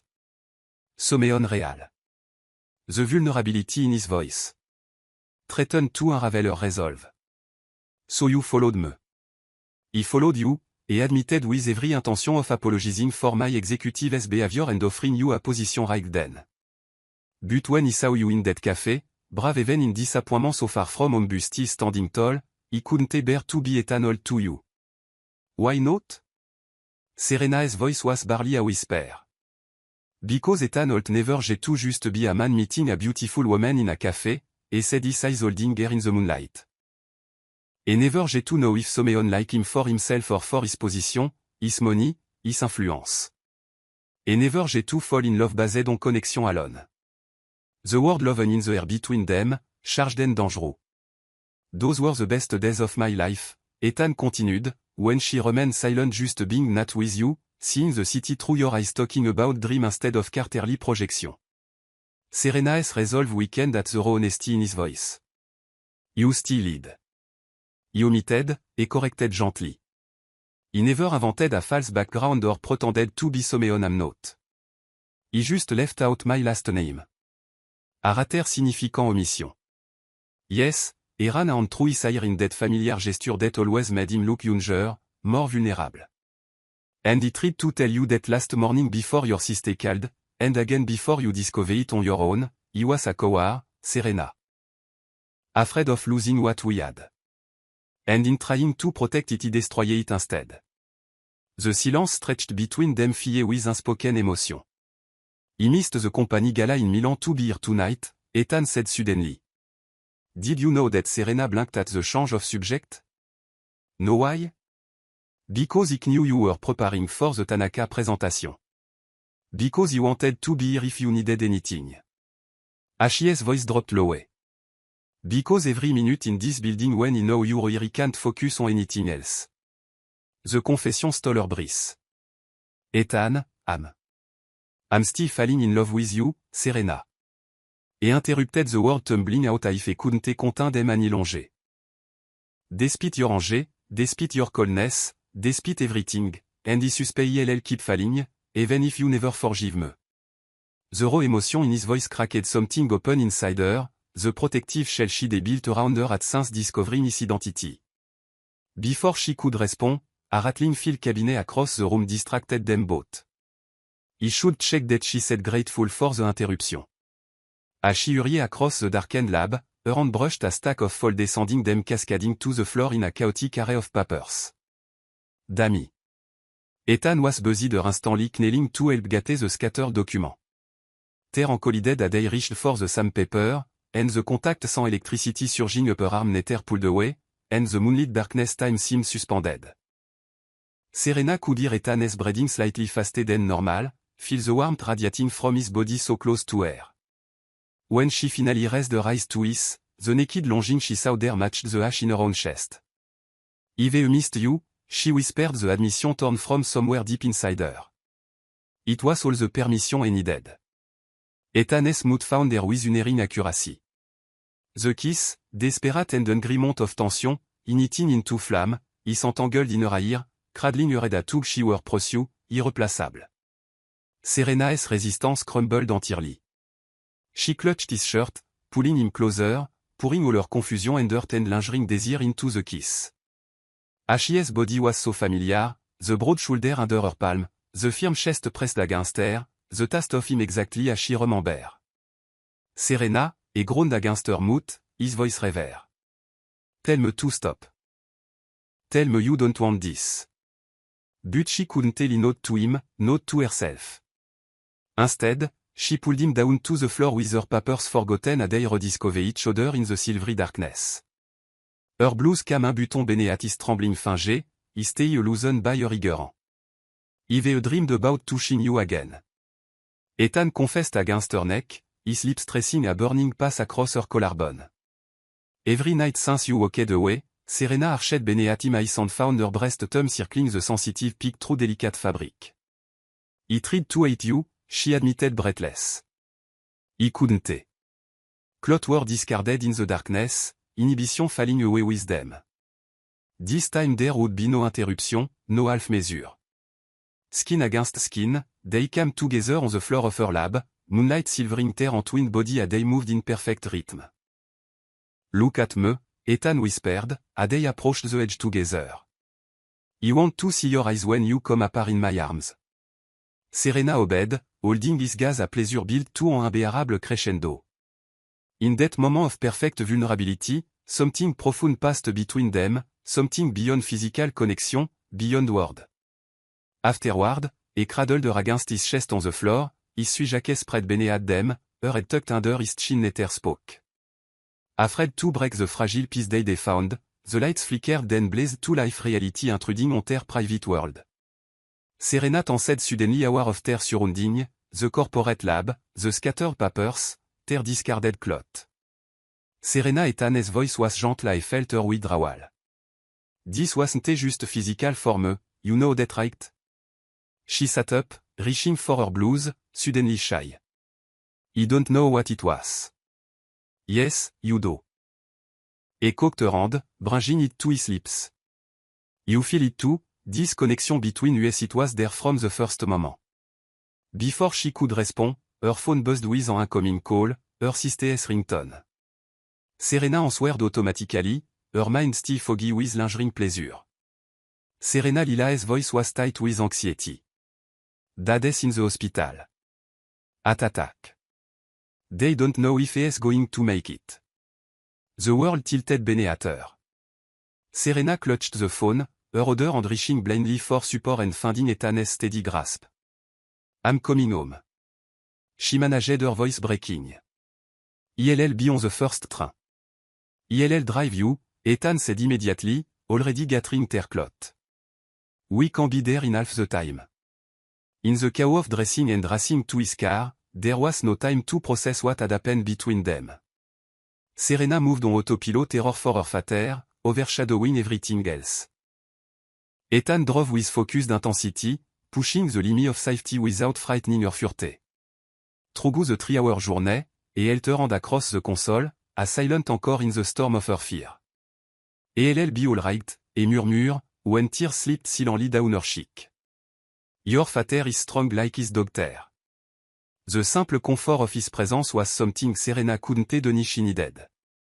Whatever complication existed between them in this moment, she was grateful not to be alone. Dawn was breaking over the hills when Ethan's car pulled into the small rural hospital parking lot. Serena had spent the journey oscillating between numbing fear and fervent prayer, Ethan's hand a steady encore in air. Now as the reality of her father's condition loomed before her, she hesitated her hand on the car door. What if I'm too late?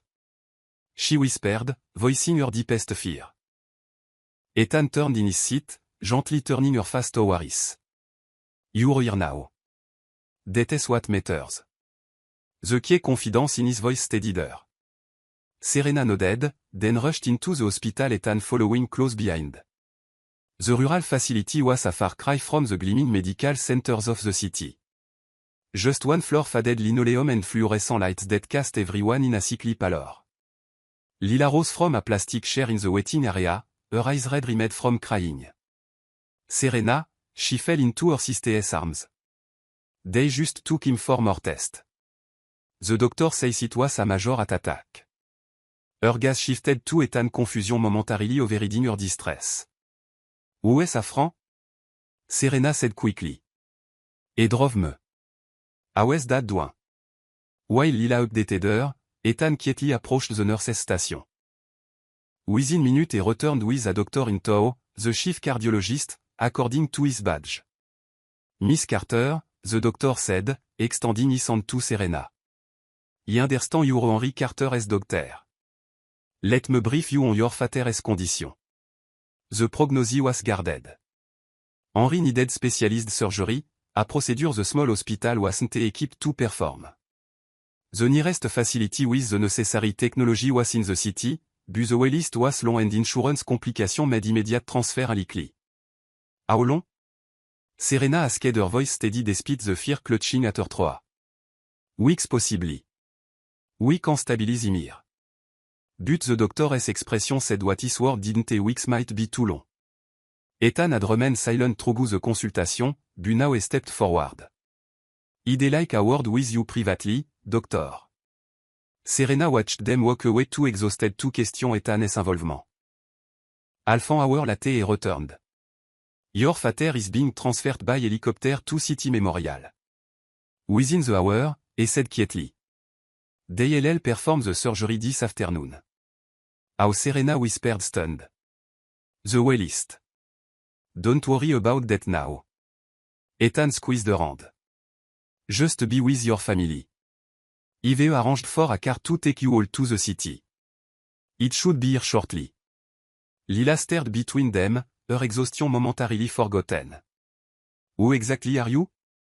Ethan extended his hand. Ethan Holt.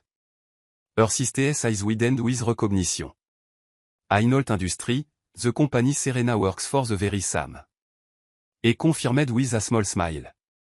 Lila turned to Serena, question written across her face. But now wasn't the time for explanation. Their father was being prepped for transfer.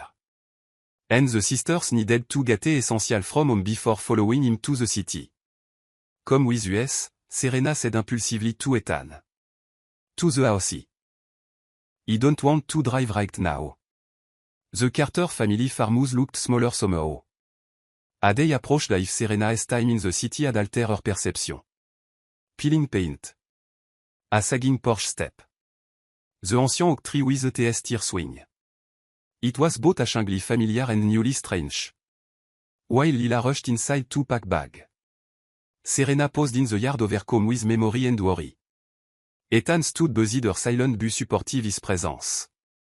A comfort. She wasn't ready to examine too closely. This is where he grew up, she said finally. It's not much bu. It's beautiful. Ethan interrupted softly. He can feel the love in this place. H.I.S. sincerity caught her off guard. This man who lived in pantoufles and boardroom was looking at her modest family home with genuine appreciation. No condescension. No pity. Just understanding. Thank you, she whispered for everything you're doing. Ethan and found her warm and steady. You don't need to thank me, Serena. There is me the connection from the preview night still vibrating between them. But before Ether could speak. The moment was shattered by a truck roaring up the driveway tear spitting gravel. A man in his les années 40 jumped out his face twisted with Angers. Where's Henry? He heard what happened. Mr. Jenkins Serena acknowledged. Recognizing her father as former farm manager the one and defied. Dad's being transferred to City Memorial for surgery. Jenkins sneered his gaze shifting to Ethan. Taking in the expensive cloth and city polish. So you brooked in outside help, ou? Rich boyfriend to the rescue. That's son of Jenkins. Serena said firmly. This isn't the time. Never is with you, Carter S. spat. Too proud to admit when you're wrong. Henry firm for trying to modernize. Then nearly works himself to death. Well, good luck keeping this place going with him lay up. The bank will take it for sure now. Ethan stepped forward, his posture relaxed but somehow commanding. He believed Miss Carter asked you to leave. Jenkins sized up Ethan, clearly noting the key authority in his stance. Another city slicky who thinks and knows about farming, who? You have no idea what is coming. Drought predicted to be the worst in decade. Without proper irrigation system, this place is done for after Jenkins departed. Ethan turned to Serena with concern. Is that true about the drought? She nodded grimly. The forecast isn't good. Dad refused Jenkins' expensive modernization plan. Said we they work the land the same way for generation. And what do you think Serena has said? Looking out over the fields her family had tended for decades. I think there's a middle path. My research focus on drought resistance while honoring traditional technique. But implementing it cost money we don't have. Ethan was quiet for a moment. H.I.S. gaz stood full I surveyed the farm. Show me, he said. Show me your land. Help me understand. And so while Lila packed inside, Serena gave Ethan a tour of the Carter farm. The fields where she'd learned to drive a tractor at 12. The HERB garden her mother had planted before she passed the creek that ran low. Even now hinting at the drought to come. Ethan listened intently, asking intelligent questions about soil composition and water rights. Surprising her with his quick grasp of agricultural concept. A day walked, Serena found herself seeing her home through new eyes. Recognizing UTS potential a well UTS challenge. Your research could save place like this. Ethan said as they reached the highest point of the property. Overlooking the patchwork of fields below. Not just herb farm everywhere struggling with changing climate pattern. That was always the dream, Serena admitted. To bring innovation back home. Then let's do it, he said simply. Start here. Implement your methods on your family's land. A pilot program. Serena stared at him. But the cost consider it a old industry investment in field testing, he said. H.I.S. expression earnest excited even. This is exactly the real-world application your research need to prove ETS viability. The proposition was standing a chance to save her family's farm. While advancing her professional work. But wariness crept in. Is this because of what happened between us last night? She asked carefully. Ethan S. expression sober. No, this is because your research has merit. Because farm like this are the backbone of our food system. A step closer, his voice lowering. What happened between us last night was beautiful, Serena. But you would never use business to try to win your heart. That has to be separate. The sincerity in his eyes was unmistakable. Before she could respond, Lila called from the porch. Bag packed and ready to go. The next 72 hours passed in a blur of hospital corridor. Surgical consultation and cautious optimism. Henry Carter's operation was successful. Tug recovery would be lengthy. Trugu Itoletan remained a steady presence handling logistics. So the sisters could focus on their fater.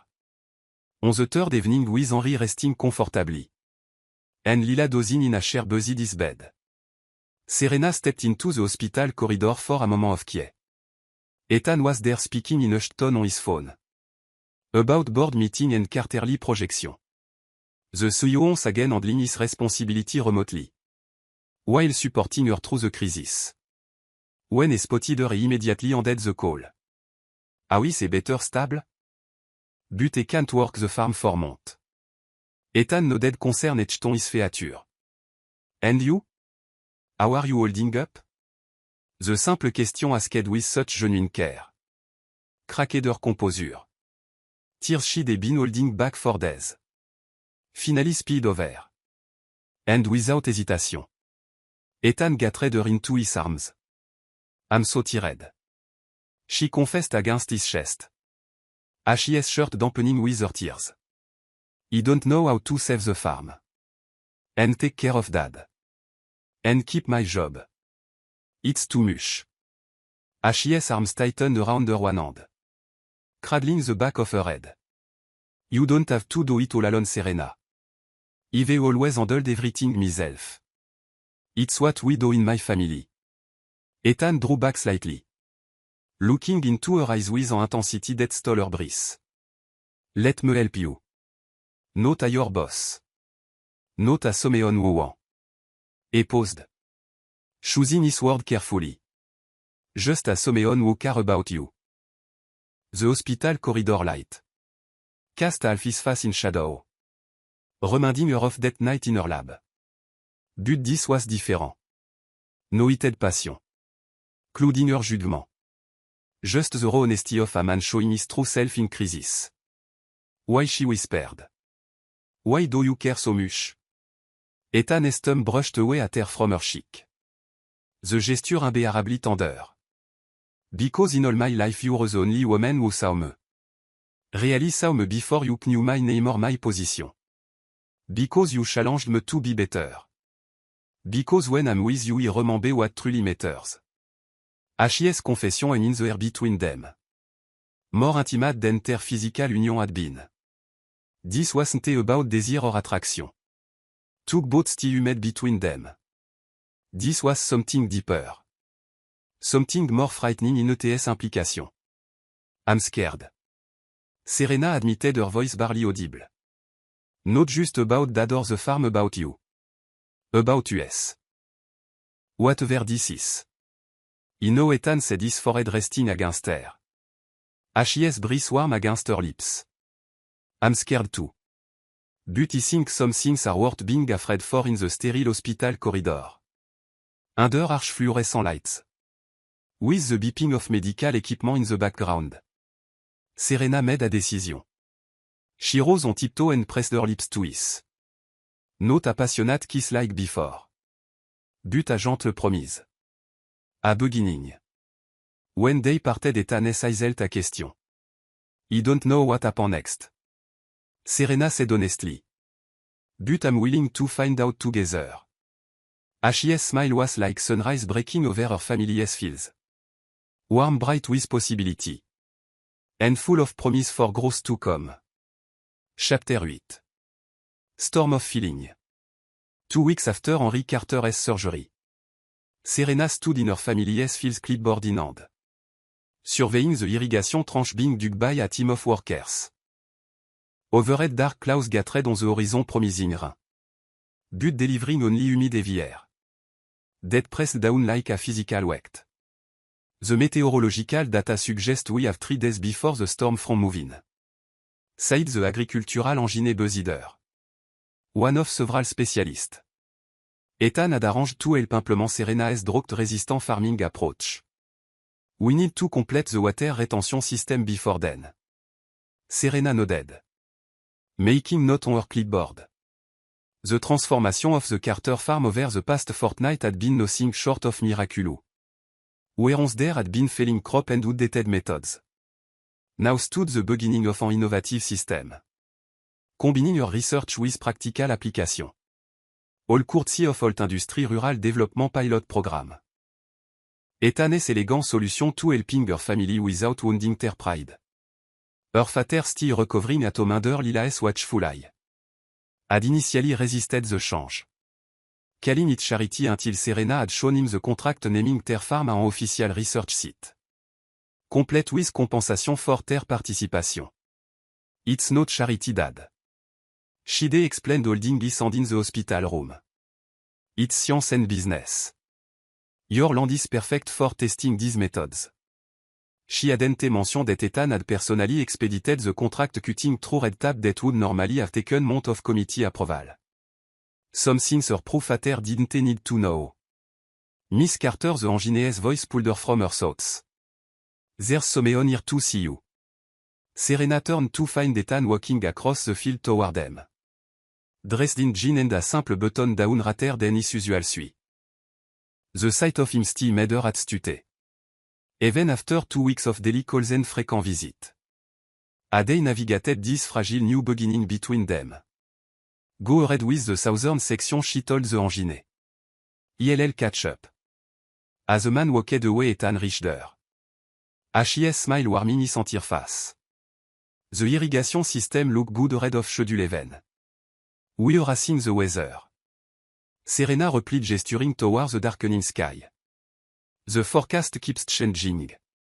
But we're definitely in for a major storm system. Ethan's expression grew serious. That's partly why I'm here. The weather service just upgraded the warning flash flooding possible in low-lying area. Concern tightened Serena's chest. The creek bed if it overflow.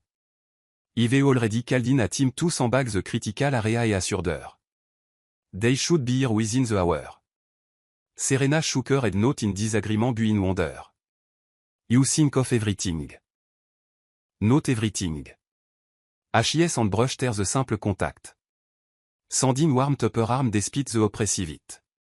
He didn't think to bring lunch and I'm starving. The casual admission that even Ethan Holt could forget something as basic as food made her log. Come to the house. Lila made enough chicken casserole to feed half the county.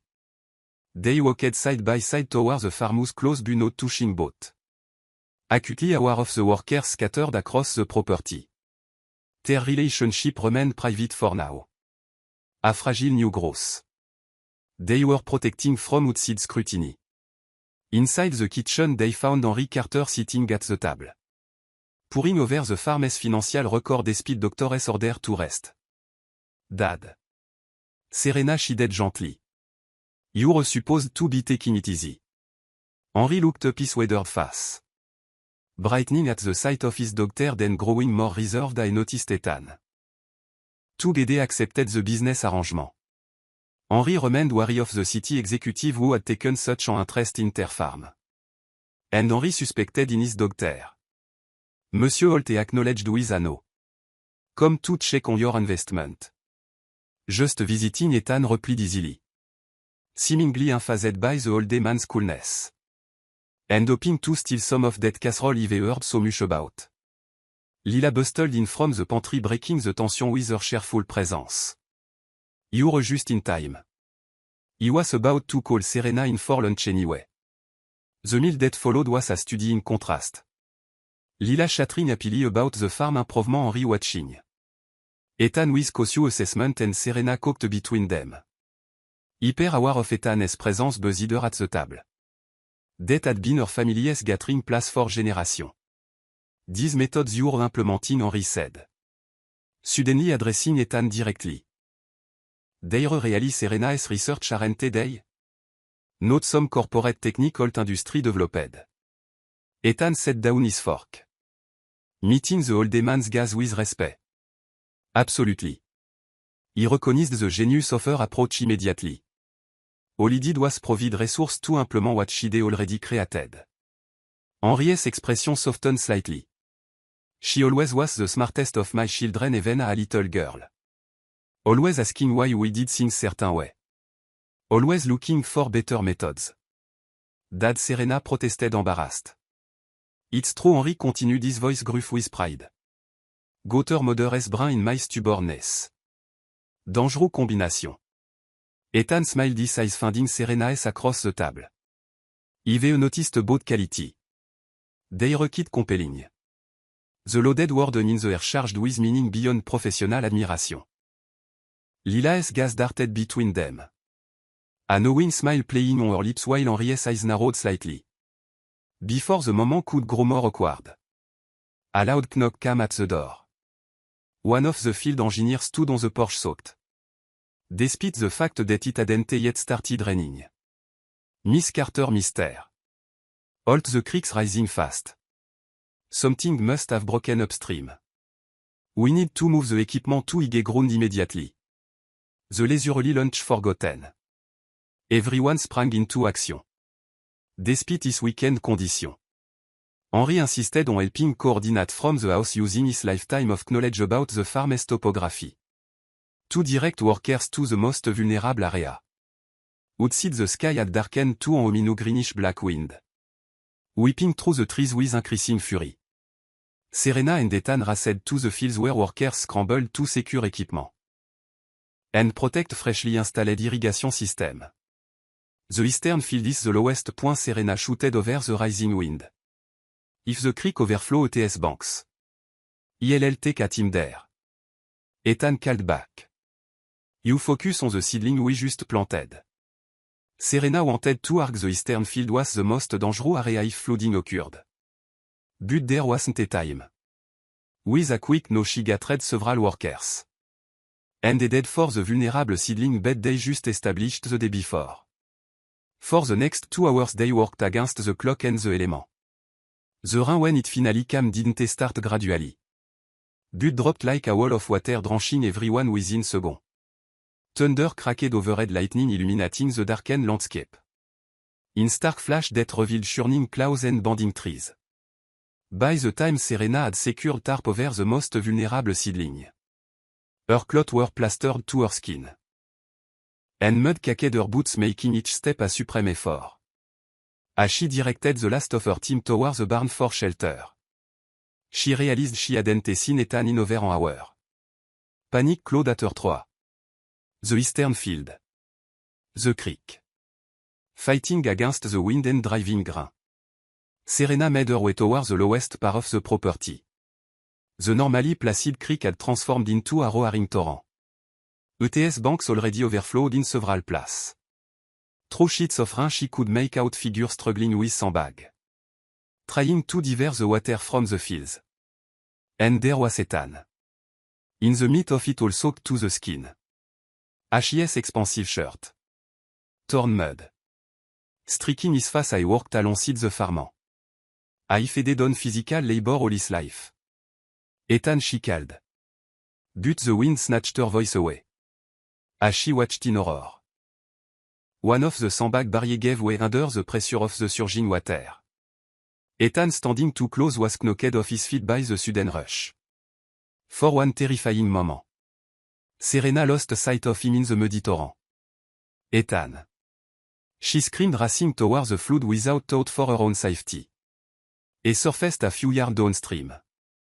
Coughing and sputtering but alive. Serena and 2 farm workers reached him simultaneously. Dragging him from the water as clutched onto the muddy bank. Are you hurt? Serena demanded her en frantically shaking him for injury. Heedless of the rain still pouring down on them. Ethan cooked up creek water. Then managed a weak smile. I'm okay just taking an unexpected swim. Relief made her knees weak. Without caring who might see. Serena threw her arms around him. Burying her face against his neck. Feeling is strong heartbeat against her chest. Don't you dare scarm like that again. She whispered fiercely. His arms tightened around her one hand. Cradling the back of her head. Never a promised against her ear. The storm continued to rage around them. But in that moment clinging to each other in the mud and rain. Something shifted between them. Fear crystallizing into certainty attraction. Deepening into something neither was ready to name but both could feel. By nightfall they were sheltering in the old barn as a second wave of rain swept across the farm. Ethan wore borrowed clothes from Henry's closet that hung loose on his frame. But they were there unlike the sudden garment they peeled off minutes earlier. The barn was dimensionally only by a battery-powered lantern that cast long shadow and bathed everything in golden light. You could have been killed. Serena said. Breaking the charged silence between them. It was just water, he replied. But his casual tone didn't match the intensity in his eyes.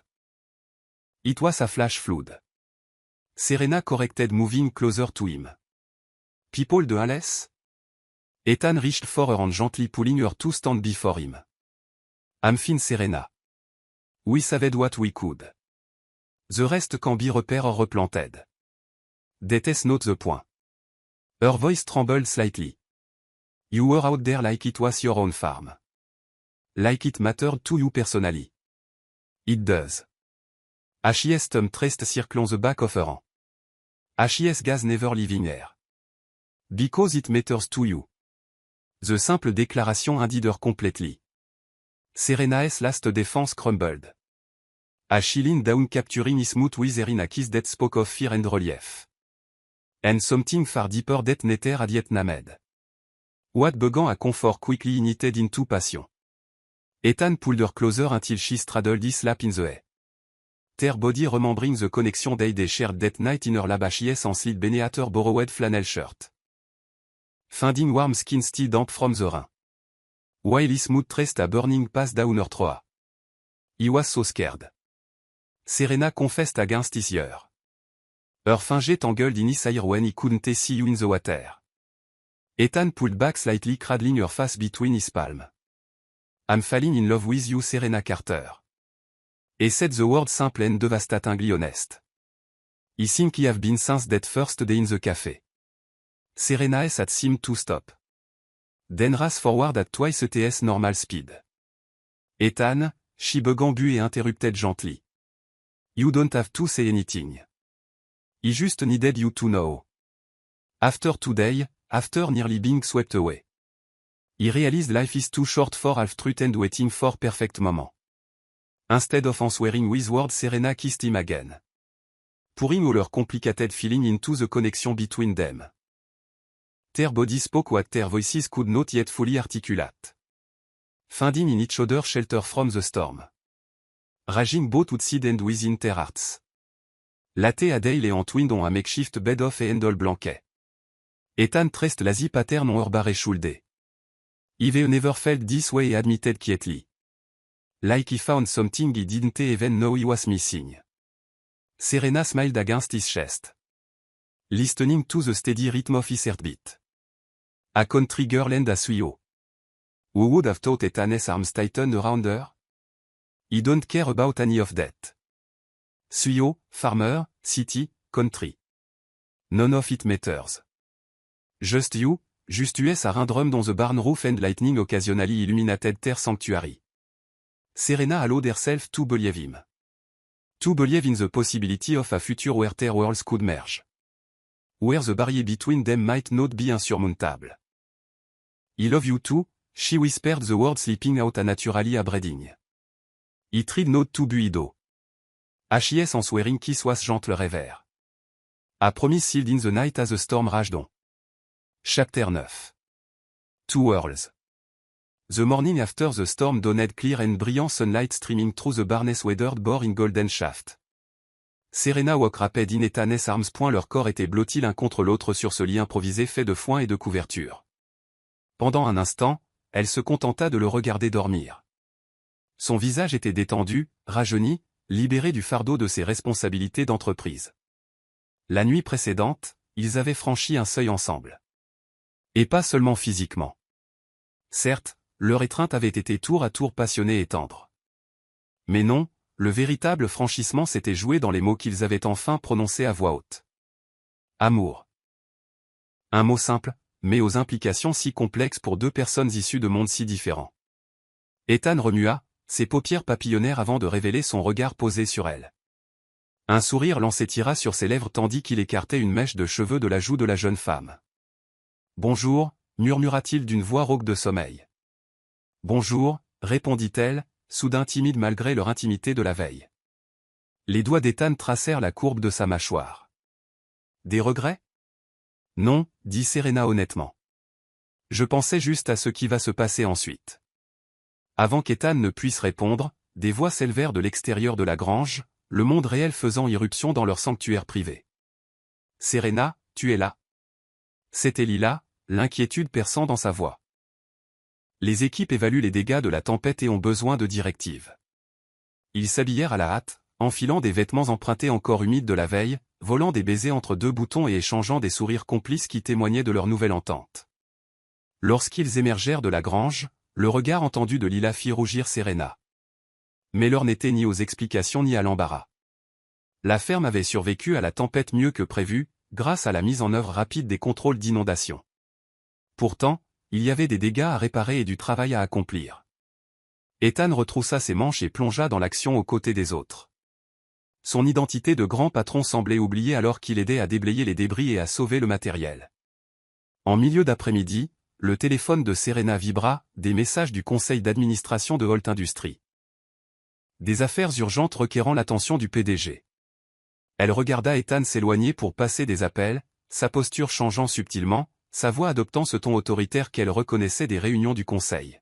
« Il ne pourra pas rester ici éternellement, tu sais, » dit doucement Lila en apparaissant à ses côtés. « C'est Ethan Holt, là-bas. Il a une entreprise à diriger. »« Je sais qui il est, » répliqua Serena, incapable de dissimuler une note défensive. L'expression de Lila s'adoucit. « Je ne voulais pas dire ça méchamment. Je suis vraiment heureuse pour toi. Mais fais attention à ton cœur, petite sœur. Vos mondes sont très différents. » Le rappel était inutile, mais néanmoins dégrisant. Le soir venu, Ethan se préparait à retourner en ville. Il pressa une clé dans la paume de Serena avant de partir. « Mon Pantouse », expliqua-t-il. « Pour quand tu viendras en ville la semaine prochaine pour ta présentation au conseil. Reste avec moi. » L'invitation était à la fois excitante et intimidante. Un aperçu de ce à quoi pourrait ressembler une vie commune. Serena referma ses doigts sur la clé, en sentant le poids comme une promesse et une question à la fois. « Je serai là », promit-elle en se haussant sur la pointe des pieds pour l'embrasser. Alors que sa voiture disparaissait dans l'allée poussiéreuse, Serena ne put s'empêcher de se demander si la tempête de la nuit précédente les avait entraînés vers quelque chose de magnifique ou de dangereux. Ou peut-être les deux. 6 jours plus tard, Serena se tenait dans l'ascenseur de l'immeuble d'Ethan, la clé à la main, le cœur battant la chamade. Sa présentation devant le conseil de Holt Industries était prévue pour le lendemain matin, un rapport complet sur le succès initial de ses techniques agricoles résistantes à la sécheresse, telles qu'appliquées sur les terres de sa famille.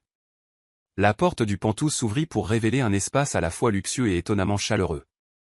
Des baies vitrées du sol au plafond offraient une vue imprenable sur la ligne d'horizon scintillante de la ville, mais les matériaux naturels et les tons terreux rendaient l'espace accueillant plutôt que froidement opulent. Sur l'îlot de cuisine trônait un vase de fleurs sauvages, non pas des fleurs exotiques d'un fleuriste haut de gamme, mais des fleurs des champs familières qui auraient pu être cueillies sur les terres de sa famille. Bienvenue à la maison. La voix d'Ethan venait de derrière elle. Elle se retourna pour le trouver dans le couloir, son expression mêlant espoir et incertitude. Maison. Le mot flottait entre eux, lourd de possibilités. C'est magnifique, dit Serena en s'avançant vers lui. J'espérais que ça te plairait. Ses bras encerclèrent sa taille, l'attirant contre lui. Je n'ai fait que penser à toi ici. Leur retrouvaille fut douce et passionnée, la semaine de séparation n'ayant fait qu'attiser leur désir. Quelques heures plus tard, enlacée dans ses draps, avec les lumières de la ville scintillant au-delà des fenêtres, Serena se sentait à la fois parfaitement en paix et étrangement désorientée. Ce Pantouse. Ces draps de soie. Cette vue étincelante. Tout cela appartenait au monde d'Ethan, pas au sien. À quoi penses-tu demanda-t-il en s'appuyant sur un coude pour étudier son visage. À quel point c'est différent de Lagrange, admit-elle avec un petit sourire. Considérablement moins de foin. Ethan rit, un son qui la réchauffa de l'intérieur.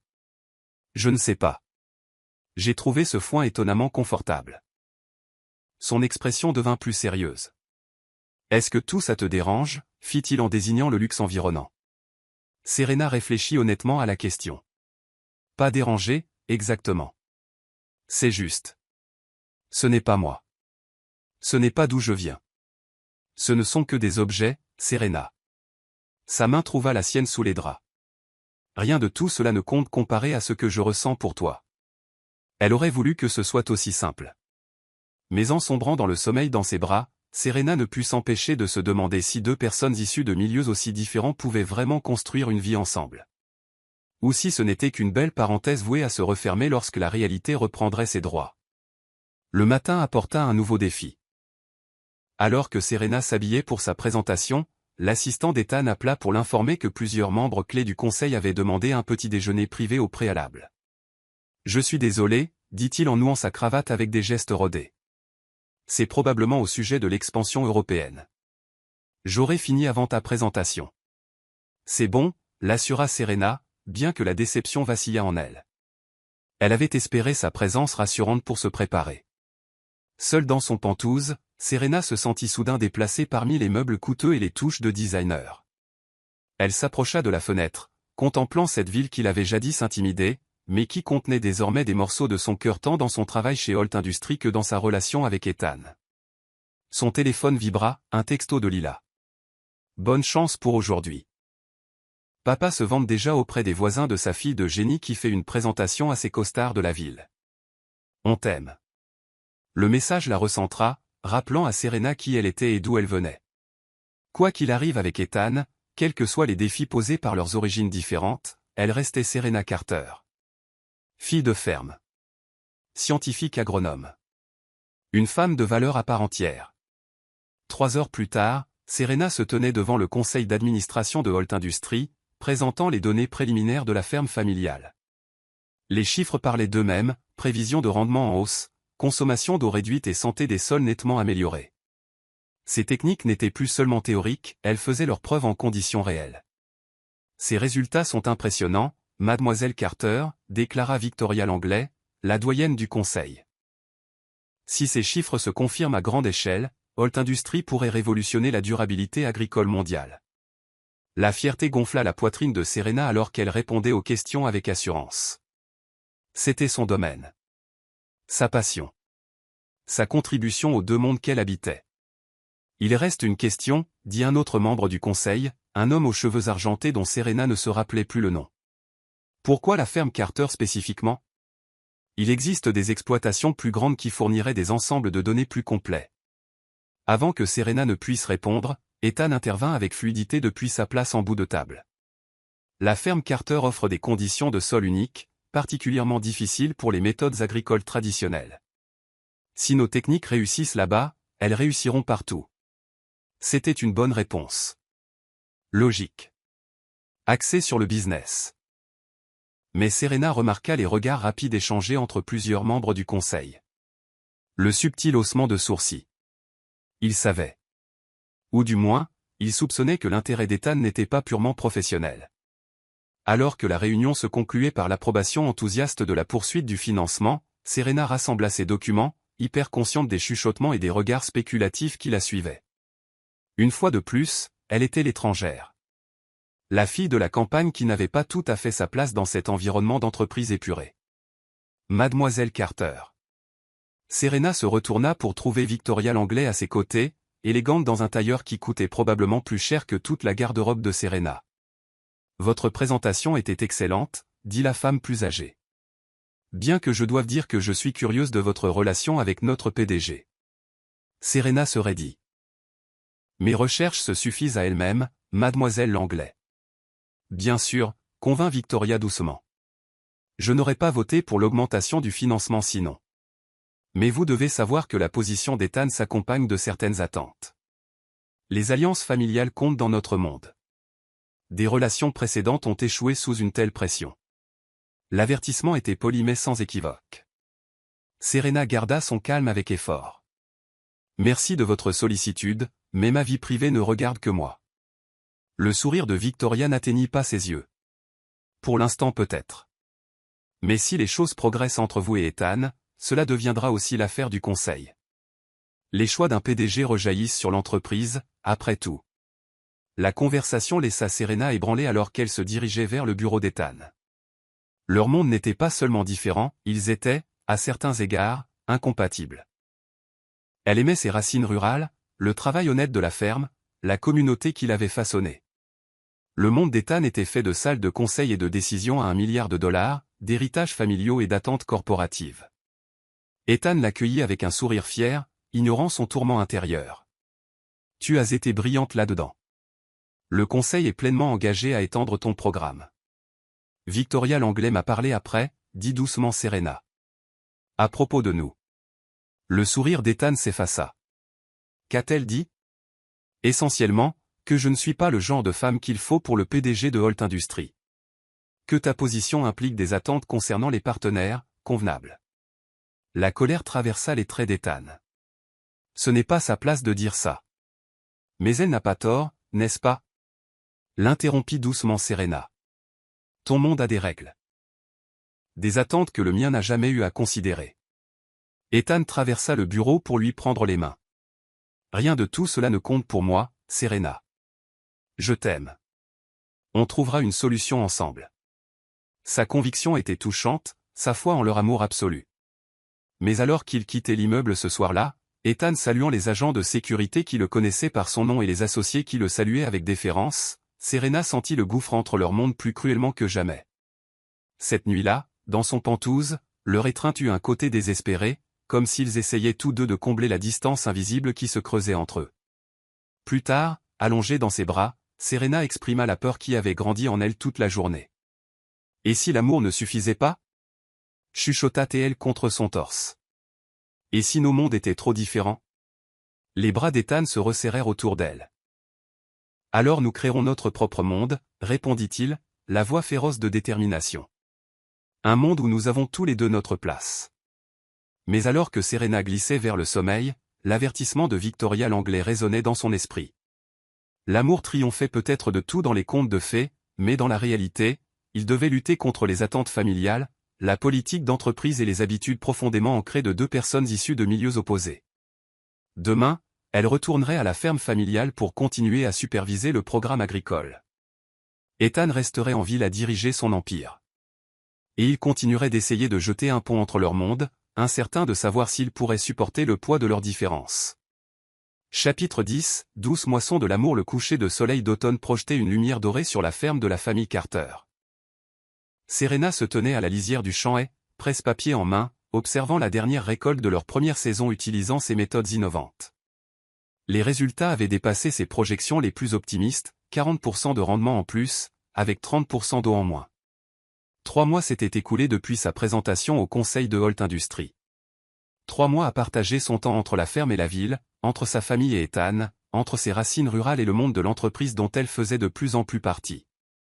Leur amour s'était approfondi, malgré les défis. Mais Serena ne pouvait se défaire du sentiment qu'il serait un jour forcé de choisir une vie ou l'autre. Tu admires ton succès? La voix d'Ethan venait de derrière elle. Elle se tourna pour le voir marcher vers elle, de la poussière de la récolte accrochée à son jean et à son t-shirt. Ces jours-ci, il semblait aussi à l'aise à la ferme que dans une salle de réunion. Une transformation qui la surprenait autant qu'elle la ravissait. Notre succès, corrigea-t-elle en se glissant dans son étreinte. Je n'aurais rien pu mettre en œuvre sans toi. Il déposa un baiser sur son front. Il y a quelque chose que je veux te montrer. Une surprise. 20 minutes plus tard, la voiture d'Ethan s'engageait sur un chemin de gravier sinueux menant au sommet d'une colline surplombant toute la vallée. Un vieux chêne montait la garde au sommet, ses branches étendues offrant une ombre tachetée. Cette propriété a été mise en vente le mois dernier, dit Ethan alors qu'il marchait vers le chêne. 20 hectares, incluant cette colline et les champs en contrebas. Le souffle de Serena se coupa. C'est magnifique. Je l'ai acheté, dit-il simplement. Elle se tourna vers lui, surprise. Tu as quoi? Pourquoi? L'expression d'Ethan était un mélange de nervosité et d'espoir. Parce que je suis fatigué de te quitter chaque dimanche. Fatigué de te voir essayer de t'intégrer dans mon monde pendant la semaine, sachant que tu n'y es jamais tout à fait à l'aise. Il fit un geste vers la vue panoramique. D'ici, tu peux voir la ferme de ta famille. La ville est à seulement 40 minutes dans cette direction. La compréhension lui vint lentement. Tu penses à construire quelque chose ici? Je pense à construire une vie ici, corrigea Théil doucement. Avec toi. De sa poche, Ethan sortit une petite boîte en bois sculpté. Le cœur de Serena se mit à battre la chamade alors qu'il mettait un genou à terre devant elle. La maison n'est pas un pantouse, ni une ferme, ni aucun lieu physique, dit-il, la voix stable mais chargée d'émotion. La maison, c'est là où tu es, Serena. Il ouvrit la boîte en bois pour révéler une bague différente de toutes celles que Serena avait jamais vues, un diamant éblouissant, serti dans un anneau qui incorporait de délicats brins de ce qui ressemblait à du blé tressé. L'anneau est en argent sterling infusé de brins de blé de la première récolte réussie de ta famille, expliqua Ethan. Je voulais quelque chose qui représente nos deux mondes. Beau mais fort. Élégant mais enraciné dans la terre. Les larmes brouillèrent la vue de Serena alors qu'il poursuivait. Je t'aime, Serena Carter. Ton intelligence. Ta détermination. Ta compassion. Je ne veux plus choisir entre ton monde et le mien. Je veux que nous créions le nôtre. Veux-tu m'épouser? Pendant un instant, Serena ne put parler, submergée par le chemin qui les avait menés ici. De cet entretien humiliant à cette demande en mariage au sommet d'une colline. Oui, réussit-elle enfin à dire, la voix étranglée par l'émotion. Oui, je veux t'épouser. Le soulagement et la joie transformèrent le visage d'Ethan alors qu'il glissait la bague à son doigt. Lorsqu'il se releva pour l'embrasser, Serena déversa tout son amour et son espoir pour leur avenir dans ce baiser. J'avais tellement peur, admit-elle quand ils se séparèrent enfin. Peur qu'on finisse par devoir choisir un monde ou l'autre. Que nos différences nous déchirent. Elles ont failli le faire, reconnut Ethan. Mais nos différences ne sont pas des obstacles. Elles sont notre force. Tu as changé ma façon de tout voir, Serena. Tu as fait de moi un homme meilleur. Un meilleur leader. Et ensemble, nous construisons quelque chose qu'aucun de nous ne pourrait créer seul. Leur programme agricole s'était déjà étendu à des douzaines de fermes à travers 3 États, combinant les techniques innovantes de Serena avec les ressources de Holt Industries. Les communautés rurales bénéficiaient de méthodes durables qui préservaient à la fois la tradition et l'environnement. C'était une fusion parfaite de leur monde. Tout comme leurs relations. Et le conseil, demanda Serena, se souvenant de l'avertissement de Victoria Langlais. Ne vont-ils pas s'opposer à ce que leur PDG épouse une fille de la ferme? Le rire d'Ethan était sincère. En fait, notre initiative agricole a eu tellement de succès que le conseil a complètement changé de ton. Victoria Langlais elle-même a suggéré que je m'assure de ton engagement à long terme envers l'entreprise lors de notre dernière réunion. Ce soir-là, ils retournèrent à la ferme des Carter pour partager la nouvelle. Henry Carter étudia la bague inhabituelle au doigt de sa fille, puis leva les yeux vers Ethan avec un nouveau respect. Du blé de notre première moisson, dit l'homme plus âgé d'une voix bourrue. Ça montre que vous comprenez ce qui compte pour nous. Ça compte pour moi aussi maintenant, répondit simplement Ethan. Votre fille m'a appris ça. À la tombée de la nuit, Ethan et Serena s'éclipsèrent de la maison, marchant main dans la main à travers les champs illuminés par la pleine lune des moissons. Ils s'arrêtèrent sous un chêne tentaculaire, ses branches anciennes créant une cathédrale de feuilles au-dessus d'eux. J'ai une autre surprise, dit Ethan en attirant Serena contre lui. J'ai créé une fondation qui aidera à mettre en œuvre tes méthodes agricoles dans les fermes familiales à travers le pays. Le conseil l'a approuvé à l'unanimité ce matin. Nous l'appelons l'initiative de durabilité rurale Carter-Holt. Bouleversée, Serena leva les mains pour prendre son visage entre ses paumes. Tu as pensé à tout, n'est-ce pas? Sous la lune des moissons, leurs lèvres se rencontrèrent dans un baiser passionné qui s'intensifia rapidement. Les mains d'Ethan glissèrent sous sa chemise en flanelle, trouvant une peau chaude qui répondit instantanément à son toucher. Serena se pressa contre lui, ses doigts s'emmêlant dans ses cheveux alors qu'elle s'abandonnait au désir qui couvait toujours entre eux. J'ai besoin de toi, chuchota-t-elle contre sa bouche. Ici même, sous les étoiles, leur étreinte fut sans hâte mais intense, leur corps bougeant à l'unisson sur une couverture sous le chêne, éclairée seulement par le clair de lune. Alors qu'ils atteignaient ensemble le sommet du plaisir, Serena sentit quelque chose de profond se mettre en place, la certitude que leur amour avait comblé le fossé entre leurs mondes, créant quelque chose de plus fort et de plus beau que ce qu'ils auraient pu imaginer seuls. Plus tard, ils restèrent allongés, enlacés sous les étoiles, planifiant leur future maison sur la colline, leur programme agricole étendu, leur vie ensemble. Le diamant au doigt de Serena accrochait le clair de lune, les brins de blé dans l'anneau rappelant constamment le chemin parcouru. De cet entretien humiliant à ça, songea Serena en traçant des motifs sur le torse d'Ethan. Qui l'aurait cru? Ethan la serra plus fort, déposant un baiser sur son front. Je pense que nous nous dirigions vers ici depuis le moment où je t'ai vu pour la première fois. Certaines moissons prennent juste du temps pour atteindre leur plénitude. Au loin, les lumières de la ferme familiale se mêlaient à la lueur de la ville au-delà. Ce n'étaient plus des mondes séparés, mais les parties interconnectées de la vie qu'ils allaient bâtir ensemble. Une parfaite moisson d'amour.